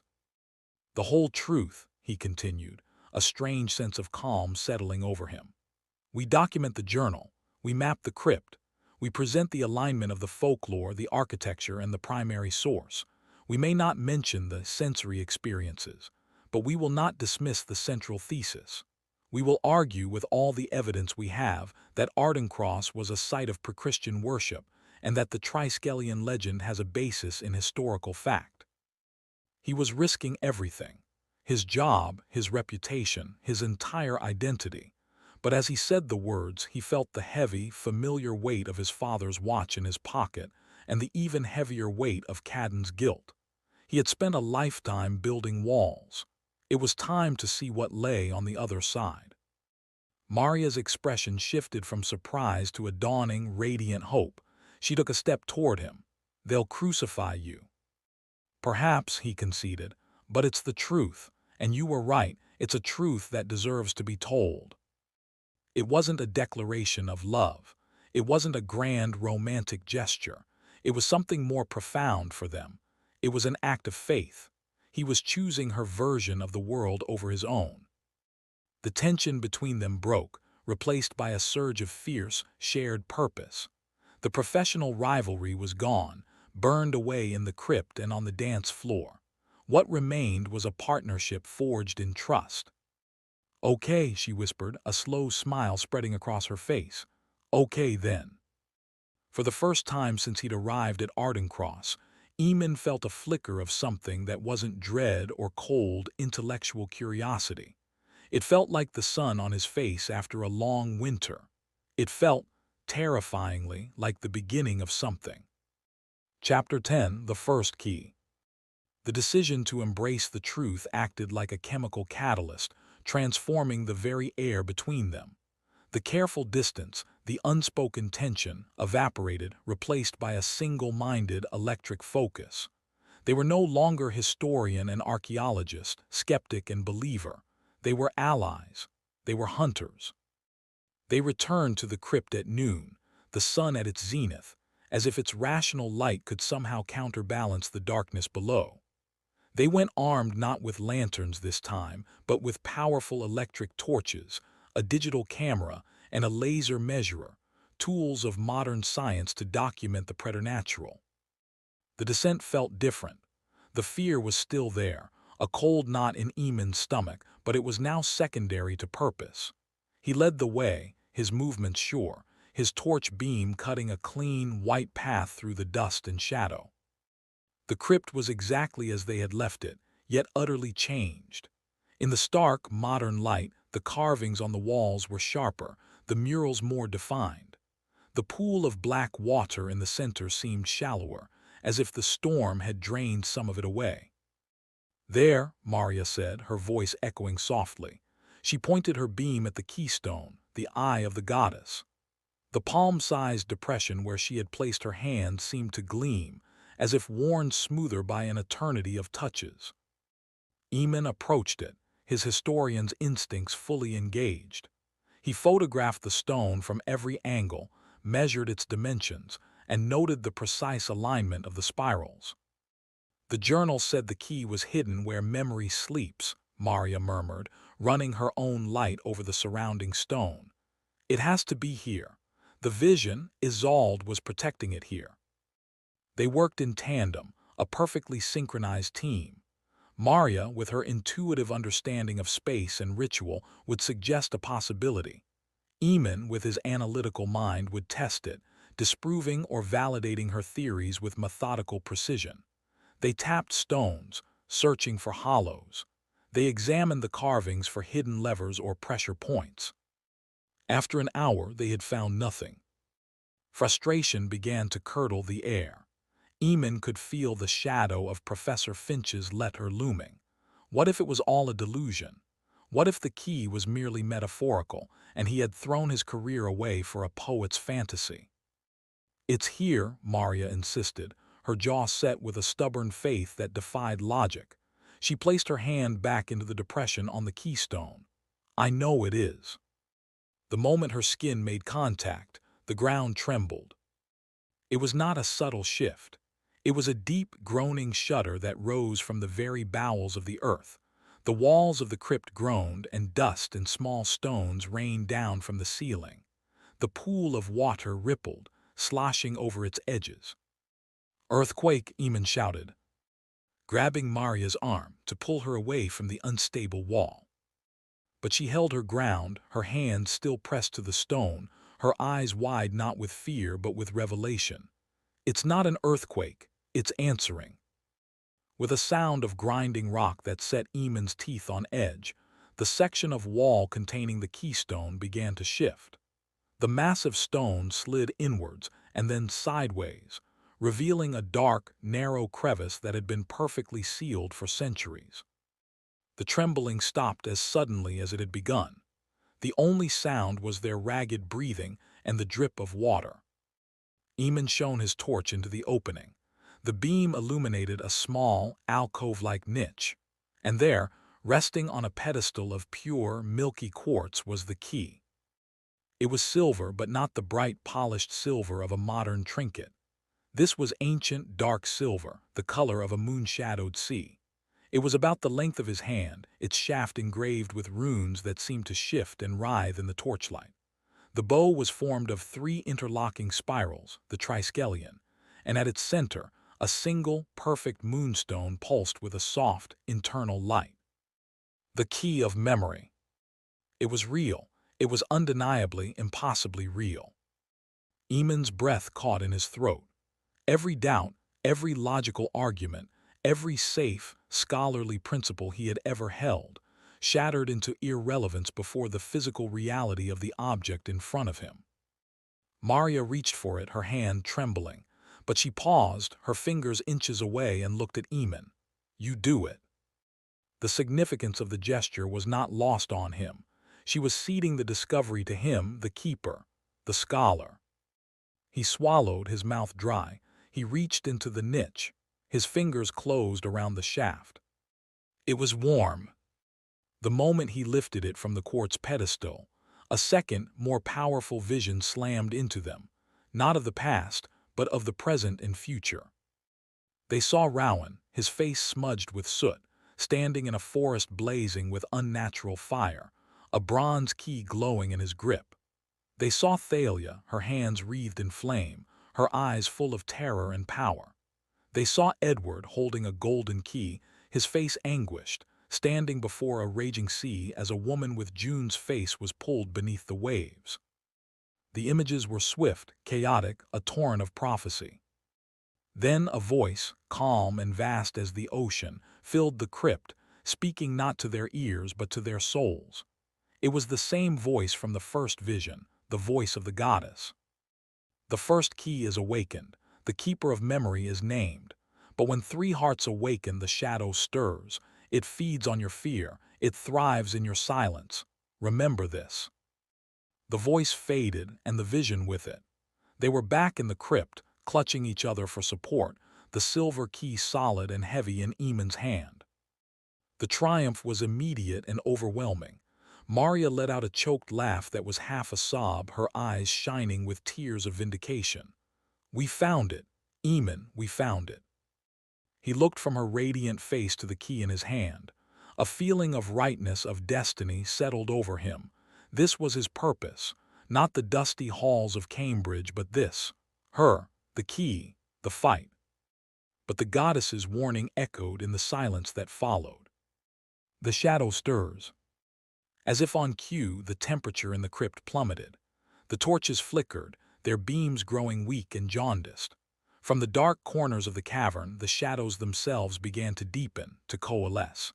They didn't move so much as they thickened, forming a palpable presence of cold and despair.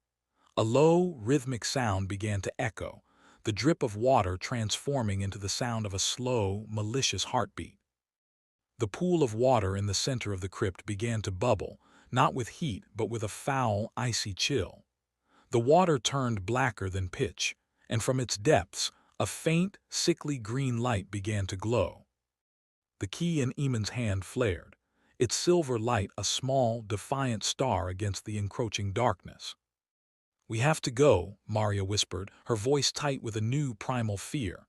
"Now." Eamon didn't argue. He tightened his grip on the key, and with his other hand he took Maria. Together, they turned their backs on the rising darkness and fled up the stairs, leaving the awakened shadow to its hunger. Chapter 11. Between Mind and Heart. The manor, which had always been cold, was now freezing. It was a deep, penetrating cold that had nothing to do with the weather and everything to do with the thing they had awakened in the crypt. The shadows in the hallways seemed longer, hungrier. The silence was no longer empty but watchful, and it whispered with the faint, echoing drip of that black, bubbling water. Eamon retreated to the study, the silver key a leaden weight in his pocket. He lit every lamp and candle he could find, building a fortress of light against the encroaching dark. But the light felt thin, insubstantial. The whispers were in his head now, slithering through the cracks in his logic. "Alone. You will always be alone. Memory is a tomb. Love is a key that breaks the lock and drowns the keeper." He pressed his hands over his ears, a futile, childish gesture. He found himself reciting Latin declensions under his breath, then fragments of the Nicene Creed, then mathematical theorems, any rigid, ordered system of thought to block out the formless dread. It was the only defense he had left.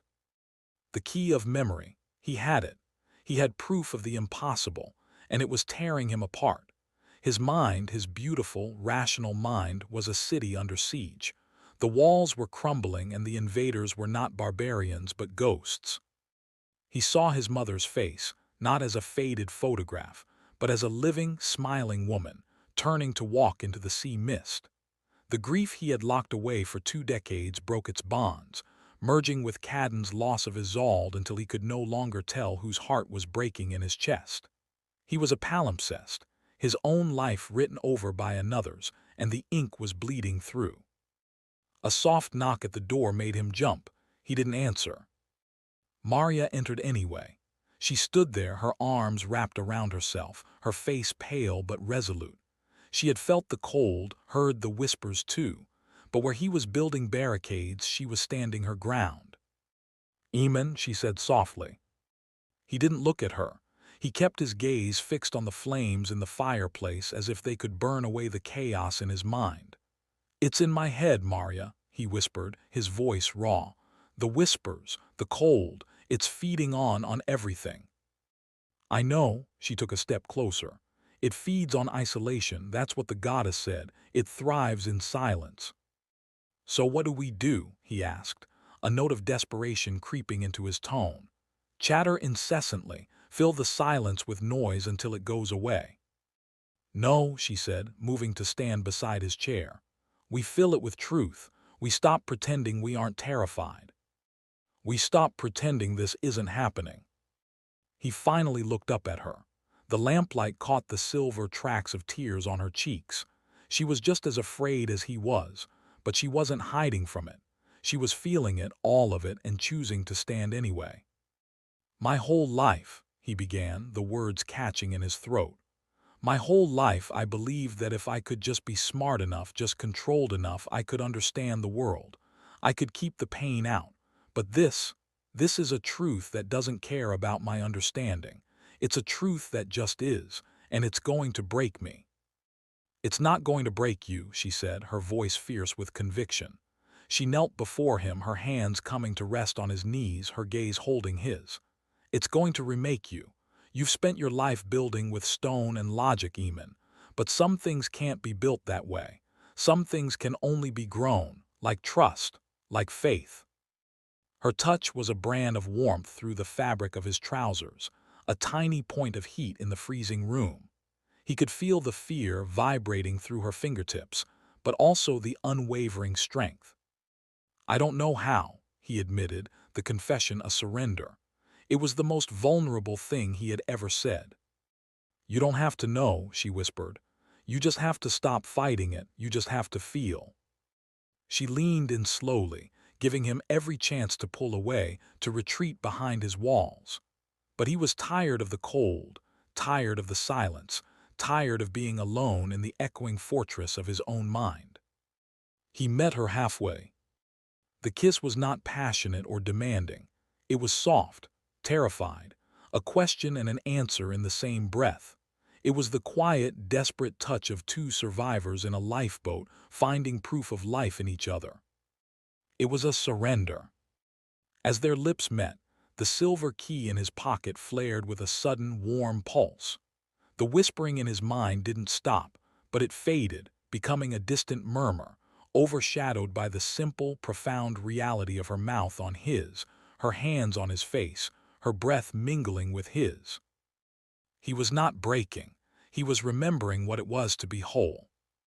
When they finally broke apart, they were both breathing raggedly, their foreheads resting together. The room was still cold, the shadows still lurked, but the center of it, the space they occupied together, was warm. We face it together, Maria whispered, her eyes searching his. No more walls. Eamon looked at her, truly looked at her, and saw not an archaeologist, not a colleague, not even the ghost of a drowned woman. He saw Maria, the woman who had dug her way into his life and in doing so had unearthed his own buried heart. He brought his hand up to cradle hers against his cheek, his thumb stroking her knuckles.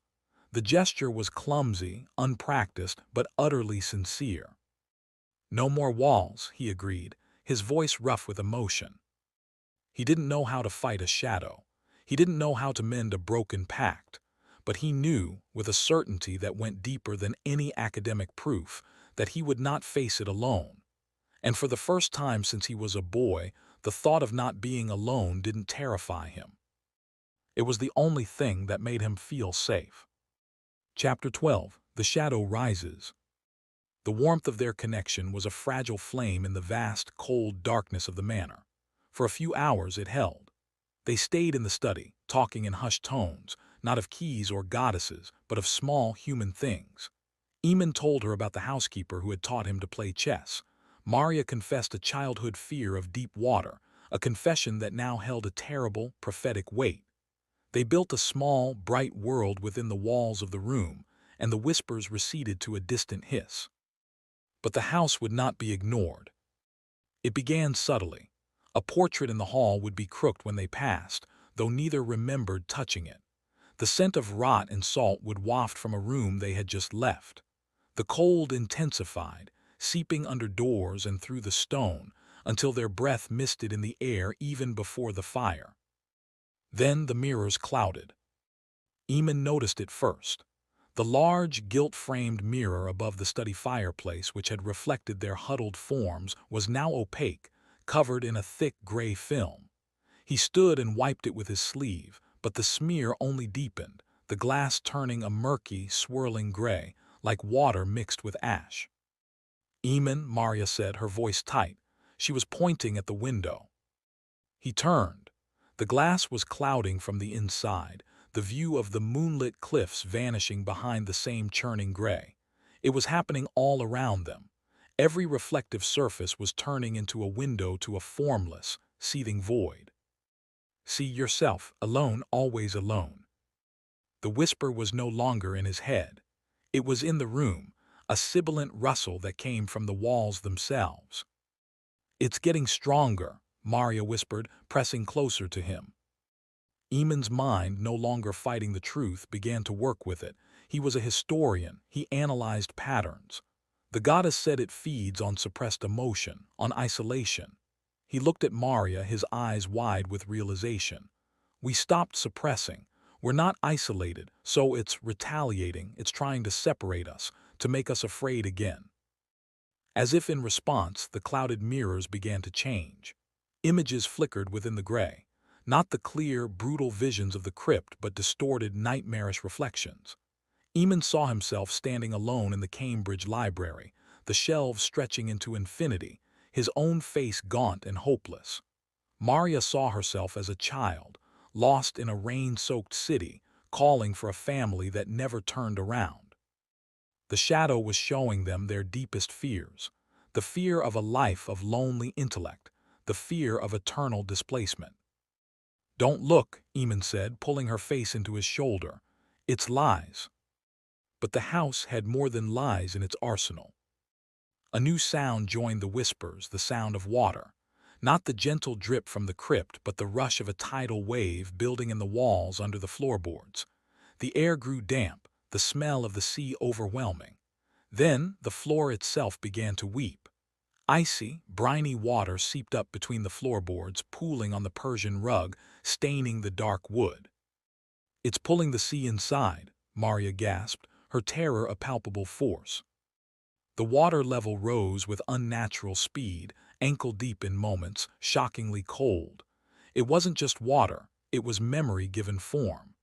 Eamon could feel the despair of every soul lost off these cliffs, the panic of every drowning. It was a tide of collective agony. "Let her go, she will drown you as she drowned before. Let her go and the water will recede. You can be safe. You can be alone and safe." The voice was a seductive, oily presence in the water itself. It promised peace. It promised an end to the fear. All he had to do was let Maria go. He looked down at her, her face pale, her body shaking with cold and fear. He saw Isolde in her eyes, but he also saw Maria, the woman who challenged him, who believed in him, who had kissed him in the midst of the terror. Letting her go was not an option. It was the one thing he could not do, even to save himself. A fierce, protective rage ignited in his chest, burning away the last of his own fear. He was done running, done hiding. "No," he said, his voice low and steady, cutting through the whispers and the rushing water. He turned to Maria, his hands gripping her shoulders. "You were right. We stopped pretending. We stopped being afraid of what we feel." He took a deep, shuddering breath, the cold air and the truth filling his lungs. "I love you." It was not a grand declaration. It was a weapon, a shield. It was the one piece of truth the shadow could not twist or taint. Maria's eyes widened, fresh tears welling, but these were not of fear. "I love you too." The moment the words were spoken, the water around their ankles seemed to recoil. The whispering became a shriek of fury. The house itself seemed to groan in protest. But the victory was short-lived. The front door of the manor blew inwards with a splintering crash, torn from its hinges by an invisible force. A wave of black, frigid seawater surged into the hall, carrying with it the stench of the deep ocean and the grave. And in the water something moved. It was not a shape, but a concentration of darkness, a void that sucked the light and warmth from the air. The shadow had taken form. It flowed into the study, a wave of sentient night. It ignored Eamon, its focus entirely on Maria. It was the embodiment of the curse, the consequence of Cadden's choice, and it sought to finish what had been started centuries ago. "Maria," Eamon shouted, trying to pull her behind him. But the shadow was too fast. A tendril of pure darkness, cold and solid as a rope of ice, lashed out from the main mass. It wrapped around Maria's waist, yanking her from his grasp with impossible strength. Her scream was cut short as she was dragged through the doorway, her fingers scrabbling at the floorboards for a purchase that wasn't there. Her terrified eyes met his for one last, heart-stopping second before she was pulled into the flooded hall and towards the gaping, dark maw of the library, towards the open door to the crypt. The water in the study began to recede, flowing back out after her, as if the house had gotten what it wanted. Eamon stood frozen for a single, paralyzing second, the echo of her scream and the memory of Isolde's drowning face merging into a single, devastating command. Save her. Logic was gone. Fear was gone. There was only the memory of love and the absolute, unyielding refusal to lose it again. He looked down at the silver key, which he had drawn from his pocket without thinking. It was glowing, not with a soft pulse but with a fierce, brilliant white light. "Then we stop pretending," he whispered to the empty, weeping room. And he ran after her, into the dark. Chapter 13. The Depths. The hall was a river. Icy black water surged around Eamon's thighs, pulling him, trying to drag him off his feet. The shadow was a living current within it, a riptide of malice that had Maria in its grip. He saw a flash of her white face, a gasp for air, before she was pulled under and swept through the library doorway. Maria! Her name was a raw, torn sound in the roaring darkness. He fought his way forward, the water a viscous, resisting force. The silver key in his hand was his only guide, its light a brilliant, focused beam that cut through the oppressive gloom, revealing the nightmarish transformation of his home. Portraits swam with drowned faces, and the familiar architecture writhed as if seen through a heat haze. He stumbled into the library. The hidden door was wide open, not an invitation now, but a gaping maw. The water poured down the stone stairs in a deafening waterfall. The shadow had taken her back to the beginning, to the place of its first victory. Eamon didn't hesitate. He plunged into the torrent, half sliding, half falling down the slick steps, the key's light bouncing wildly off the streaming walls. The crypt was a drowned cathedral. The black pool had overflowed, merging with the floodwater until the entire cavern was submerged, the water level rising rapidly towards the vaulted ceiling. In the center of the cavern, where the keystone was, a vortex swirled, and in its heart was Maria. She was held fast by tendrils of solidified shadow, pinned against the ancient stone. Her head was thrown back, her mouth open in a silent scream as the foul water lapped at her chin, then her lips.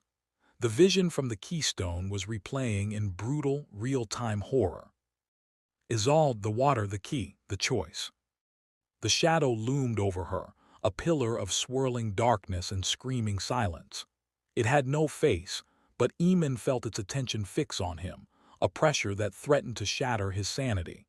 It was the same hunger that had consumed Cadden, the same emptiness that had festered for centuries. Choose, scholar. The voice was the water, the stone, the air itself. The key or the woman, the past or the present, you cannot hold both. Your ancestor understood this. Surrender the key and her life is yours. Cling to it and watch her die. Again. The temptation was a physical ache. To have her safe, warm, alive in his arms. To end this terror. All he had to do was let go of this piece of metal, this fragment of a destiny he never asked for. He looked at Maria. Her eyes, wide with terror, found his. She couldn't speak, but her gaze was a clear, desperate plea. Don't. She would rather die than let the shadow win, than let him fail. And in that moment, the overlapping memories crystallized into a single, searing point of understanding. Cadden's choice had been a false one. He had seen power and love as separate, opposing forces. He had tried to choose between the key and Isolde, and in his hesitation, he had lost both. Eamon would not make the same mistake. The key was not just an object, it was memory. It was the love that had bound the brothers, the sacrifice Isolde had made, the legacy of every soul who had fought and loved at Ardencross. To surrender it was to surrender every one of those memories, to erase that love. It was to surrender the part of Maria that was Isolde and the part of himself that was Cadden. It was to surrender them. He would not choose between the key and the woman. He would choose them both. "No," Eamon said, his voice low but carrying over the roar of the water. He took a step forward, then another, wading into the deepening pool. The shadow recoiled, the tendrils tightening around Maria. "You choose knowledge. You choose the dead over the living," the voice hissed, confused and furious. "I choose love," Eamon declared, the words ringing with a truth that vibrated in the stone. "And love is not a sacrifice. It is a shield. It is a weapon." He wasn't speaking to the shadow anymore. He was speaking to the memory in the stone, to the ghost in the water, to the goddess in the silence. He was speaking to Cadden. He raised the silver key high. It blazed, no longer a beam but a sun, filling the crypt with a pure, unforgiving silver light. The vision slammed into him, but this time he did not resist.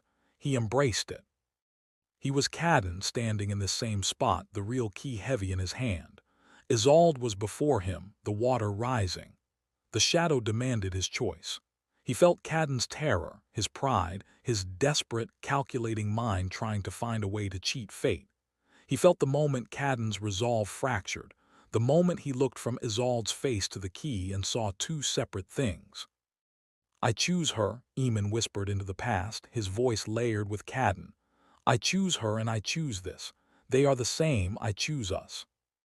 In the vision, Cadden's hand, guided by Eamon's will, did not hesitate.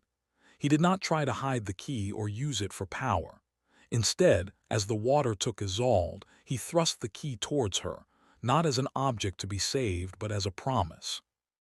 "Take it," Cadden cried, his voice breaking with a love that defied even death. "Our memory is our strength, not our chain. I will find you. I will remember."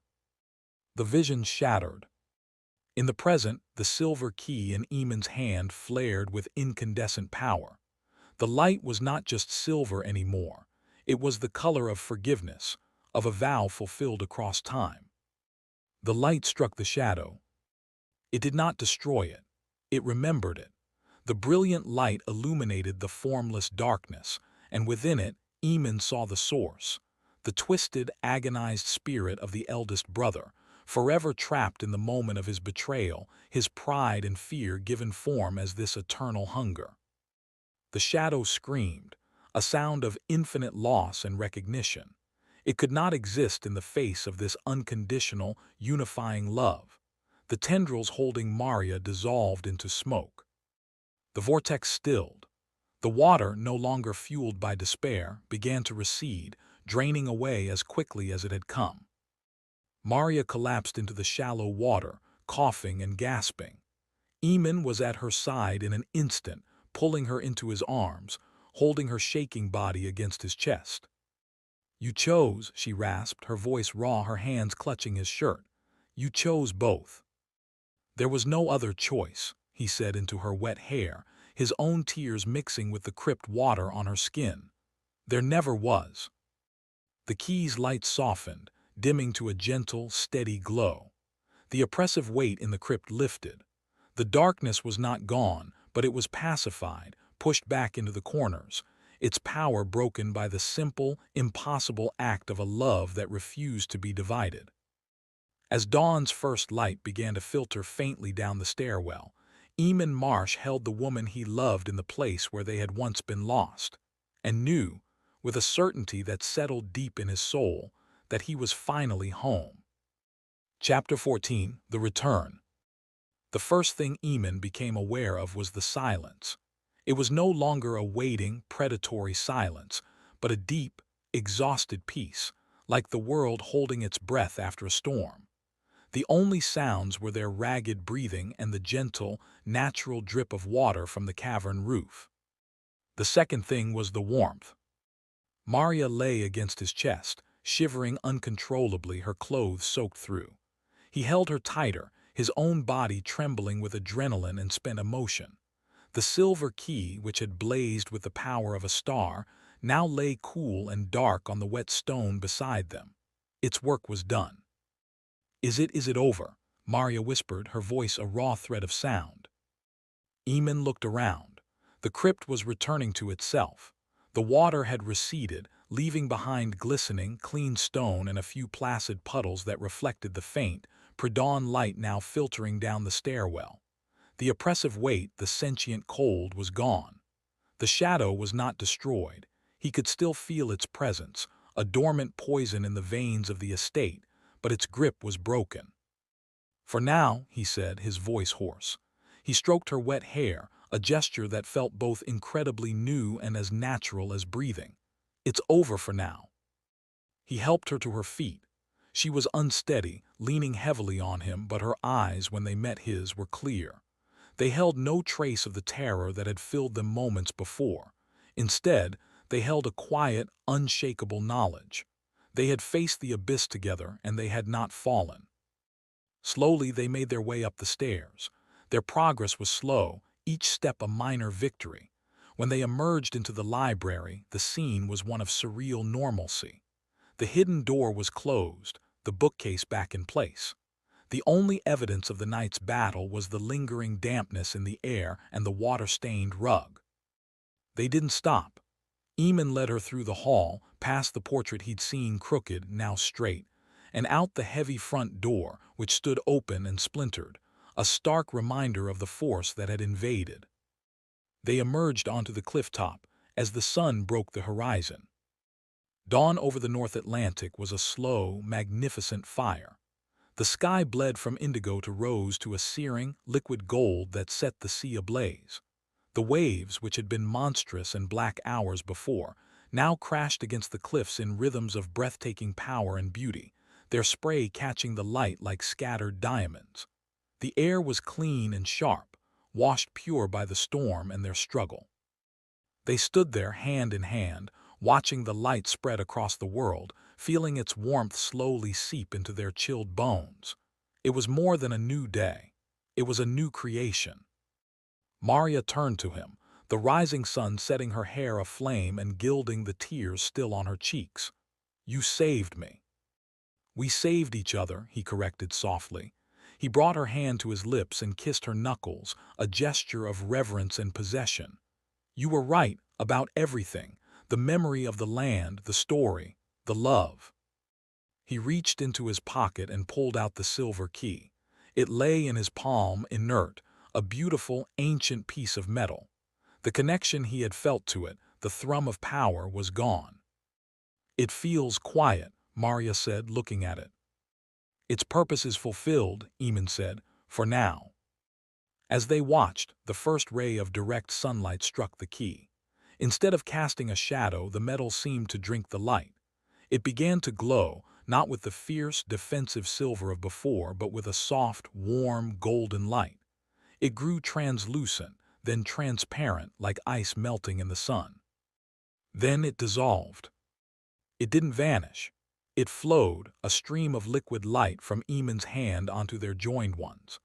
The light seeped into their skin, a sensation of profound warmth and rightness, as if a piece of their own souls, lost for centuries, was finally returning home. A final, gentle whisper filled their minds, the voice of the goddess, now soft with approval. "The first vow is restored. The keepers of memory are named. Guard it well. The others are coming." The light faded, leaving their hands clasped, whole and unchanged, yet fundamentally altered. The key was no longer an object they possessed. It was a part of them. Their love was its vessel, their shared memory its home. Eamon looked from their joined hands to Maria's face, and then out to the endless, hopeful sea. The burden he had felt since arriving, the weight of the past, the dread of the house, was gone. In its place was a purpose, solid and clear. "I'm not selling the estate," he said. Maria smiled, a true, radiant smile that reached her eyes. "I know. I'm going to restore it, not to what it was, but to what it's meant to be, A sanctuary, a home. Our home, she said, the words a statement, not a question. He nodded, his throat too tight for speech. He pulled her into his arms, holding her as the sun climbed higher, banishing the last of the shadows from the cliffs of Ardencross. They had faced the memory of love and loss, and by choosing to love again, they had broken its curse. They stood there for a long time, the keeper and the archaeologist, the scholar and the visionary, two halves of a whole that had been shattered and was now, at long last, made whole again. The house had remembered, and now it was time to build the future. Chapter 15, Resolution. The days that followed were a study in quiet transformation. The manor, once a tomb of memories, became a workshop for the future. The scent of damp stone and decay was slowly replaced by the smells of fresh coffee, sawdust, and the simple, wholesome meals Maria cooked on the now functional aga. The silence was no longer oppressive, but companionable, filled with the soft scratch of Eamon's pen and the rustle of Maria's notes. They worked side by side, not as historian and archaeologist, but as partners. Eamon drafted letters, first to Professor Finch. He withdrew his request for a sabbatical extension and instead tendered his resignation from Cambridge, a decision that felt not like a loss, but a shedding of a too tight skin. He wrote with a clarity that had previously eluded him, explaining that his research had taken an unforeseen but irrevocable turn, and that his work was now at Ardencross, permanently. Next, he wrote to the Cornwall Historical Trust, formally accepting the role of custodian of the Triskelion Estate and affirming the continuation of the Heritage Project, with Dr. Maria Duncan as its permanent lead. He enclosed a preliminary report, co-authored by Maria, that detailed the discovery of the crypt and the Journal of Catriona. It was meticulously factual, a masterpiece of academic writing that carefully omitted any mention of silver keys, shared visions, or sentient shadows. Yet between the lines, any serious scholar could feel the seismic shift in understanding, the unspoken truth that hummed like a struck chord. Maria, in turn, wrote to her foster parents and former colleagues, her letters brimming with a certainty she had never known. She spoke of the estate, the dig, the profound historical significance of their work. And she spoke of Eamon, not with the clinical distance of a professional partner, but with a warmth that bled through the ink. They spent their afternoons walking the cliffs, the wind a constant, cleansing presence. They talked of practicalities, which wing to restore first, how to properly archive the library, whether to open part of the grounds to the public. They also talked of the past, their own and the one they had inherited. The memories of Cadden and Isolde were no longer haunting ghosts, but foundational stories, the bedrock upon which they were building their own lives. One such afternoon, they found themselves in the village, finalizing the paperwork for the estate's new status with Ms. Higgs. The atmosphere in the solicitor's office was different this time. The wariness was gone, replaced by a respectful, almost familial warmth. "The villagers are talking," Ms. Higgs said, a rare smile touching her lips as she handed Eamon the executed documents. "They say the mist over the manor has lifted. They say the house is happy." Eamon didn't dismiss it as superstition. He simply nodded. "It is." As they left the office and stepped into the sun-dappled square, the change was palpable. The publican from the Mermaid's Rest raised a hand in greeting.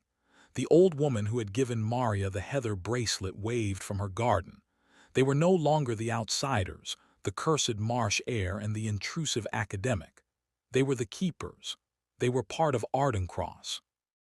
That evening they sat in the library, not as a fortress against the dark, but as the heart of their new home. A fire crackled in the hearth, and Maria's notes were spread across the large table alongside Eamon's architectural sketches for the restoration. "It's strange," Eamon said, looking around the room, his gaze lingering on the shelf that hid the door. "I spent my life believing that to be safe, you had to be in control. That emotion was a vulnerability." Maria looked up from her work, her expression soft. "And now? Now I know that love isn't a vulnerability. It's the only true strength there is. He reached across the table, and her hand slipped into his without hesitation. It's the one thing the shadow couldn't understand. It couldn't counterfeit it, and it couldn't break it. They sat in comfortable silence for a while, the only sounds the pop of the fire and the distant, rhythmic crash of the sea. "What do we tell people?" Maria asked eventually. "About us, about everything." Eamon considered it. "We tell them we fell in love with a place and with each other. We tell them we're historians dedicated to preserving its story. It's the truth." He smiled, a genuine, unguarded smile that transformed his face. "Just not all of it." "Our secret," she said, returning his smile. "Our legacy," he corrected gently. Later, as they prepared to climb the stairs to their separate rooms, a formality that felt increasingly temporary, Eamon paused at the foot of the grand staircase. He looked at Maria, her face illuminated by the single candle she held, and felt a surge of a feeling so profound it threatened to overwhelm him. It was joy, untempered by fear or the weight of the past. "Stay with me," he said, the words simple and direct. Maria's eyes met his, and she blew out the candle. The moonlight through the window was enough. "I'm not going anywhere." The house was quiet around them, its stones holding their peace, its memories finally at rest. The long winter of Ardencross was over. Summer, with all its promise, was just beginning. Epilogue: The Gathering. The peace that had settled over Ardencross was not the fragile stillness of before, but a deep, humming vitality.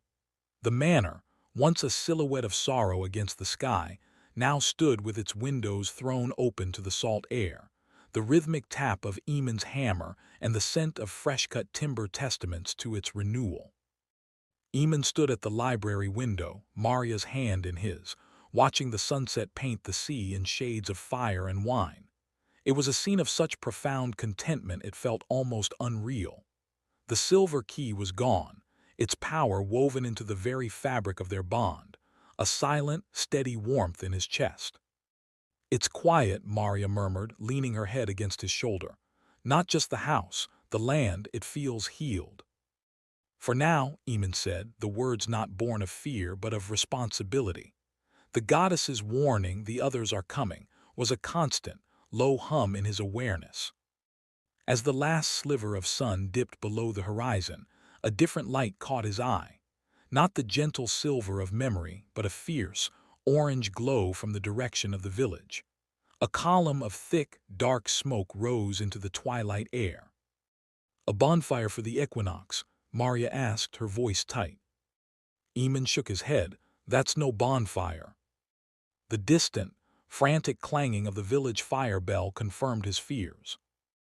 Later, as a deep indigo settled over the coast, the crunch of tires on gravel announced a visitor.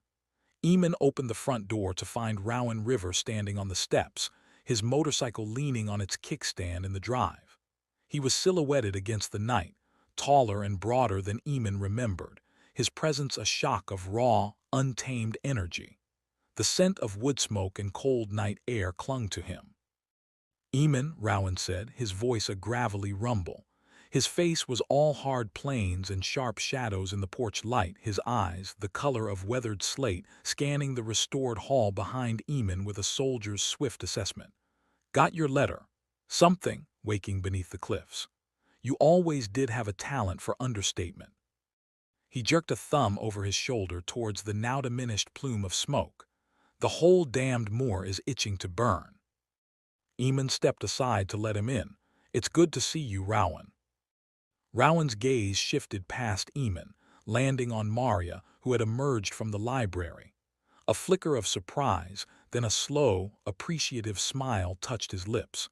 "And you must be the reason this old hermit finally decided to redecorate." Before introductions could be made, a sudden, sharp crack from the great fireplace made them all jump.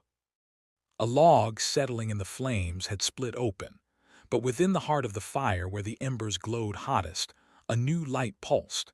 It was not the cheerful yellow of burning wood but a deep, smoldering bronze. The embers shifted, coals tumbling over one another, not randomly but with deliberate, unnerving purpose. They formed a symbol. 3 interlocking spirals, the Triskelion.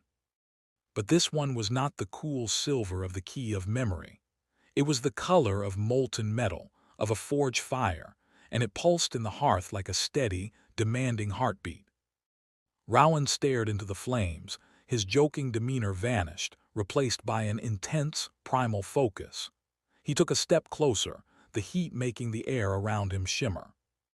"What in God's name?" he breathed. Eamon met Maria's eyes across the room. He saw his own certainty reflected in her gaze. The peace was over. The waiting was done. "It's not God you need to worry about, Rowan," Eamon said, his voice low. "It's the fire in the river, and it's calling for you." In the hearth, the bronze sigil flared once, brilliantly, searing itself onto their vision before the logs collapsed back into a normal fire. But the call remained, hanging in the air, as urgent and undeniable as a war drum in the night.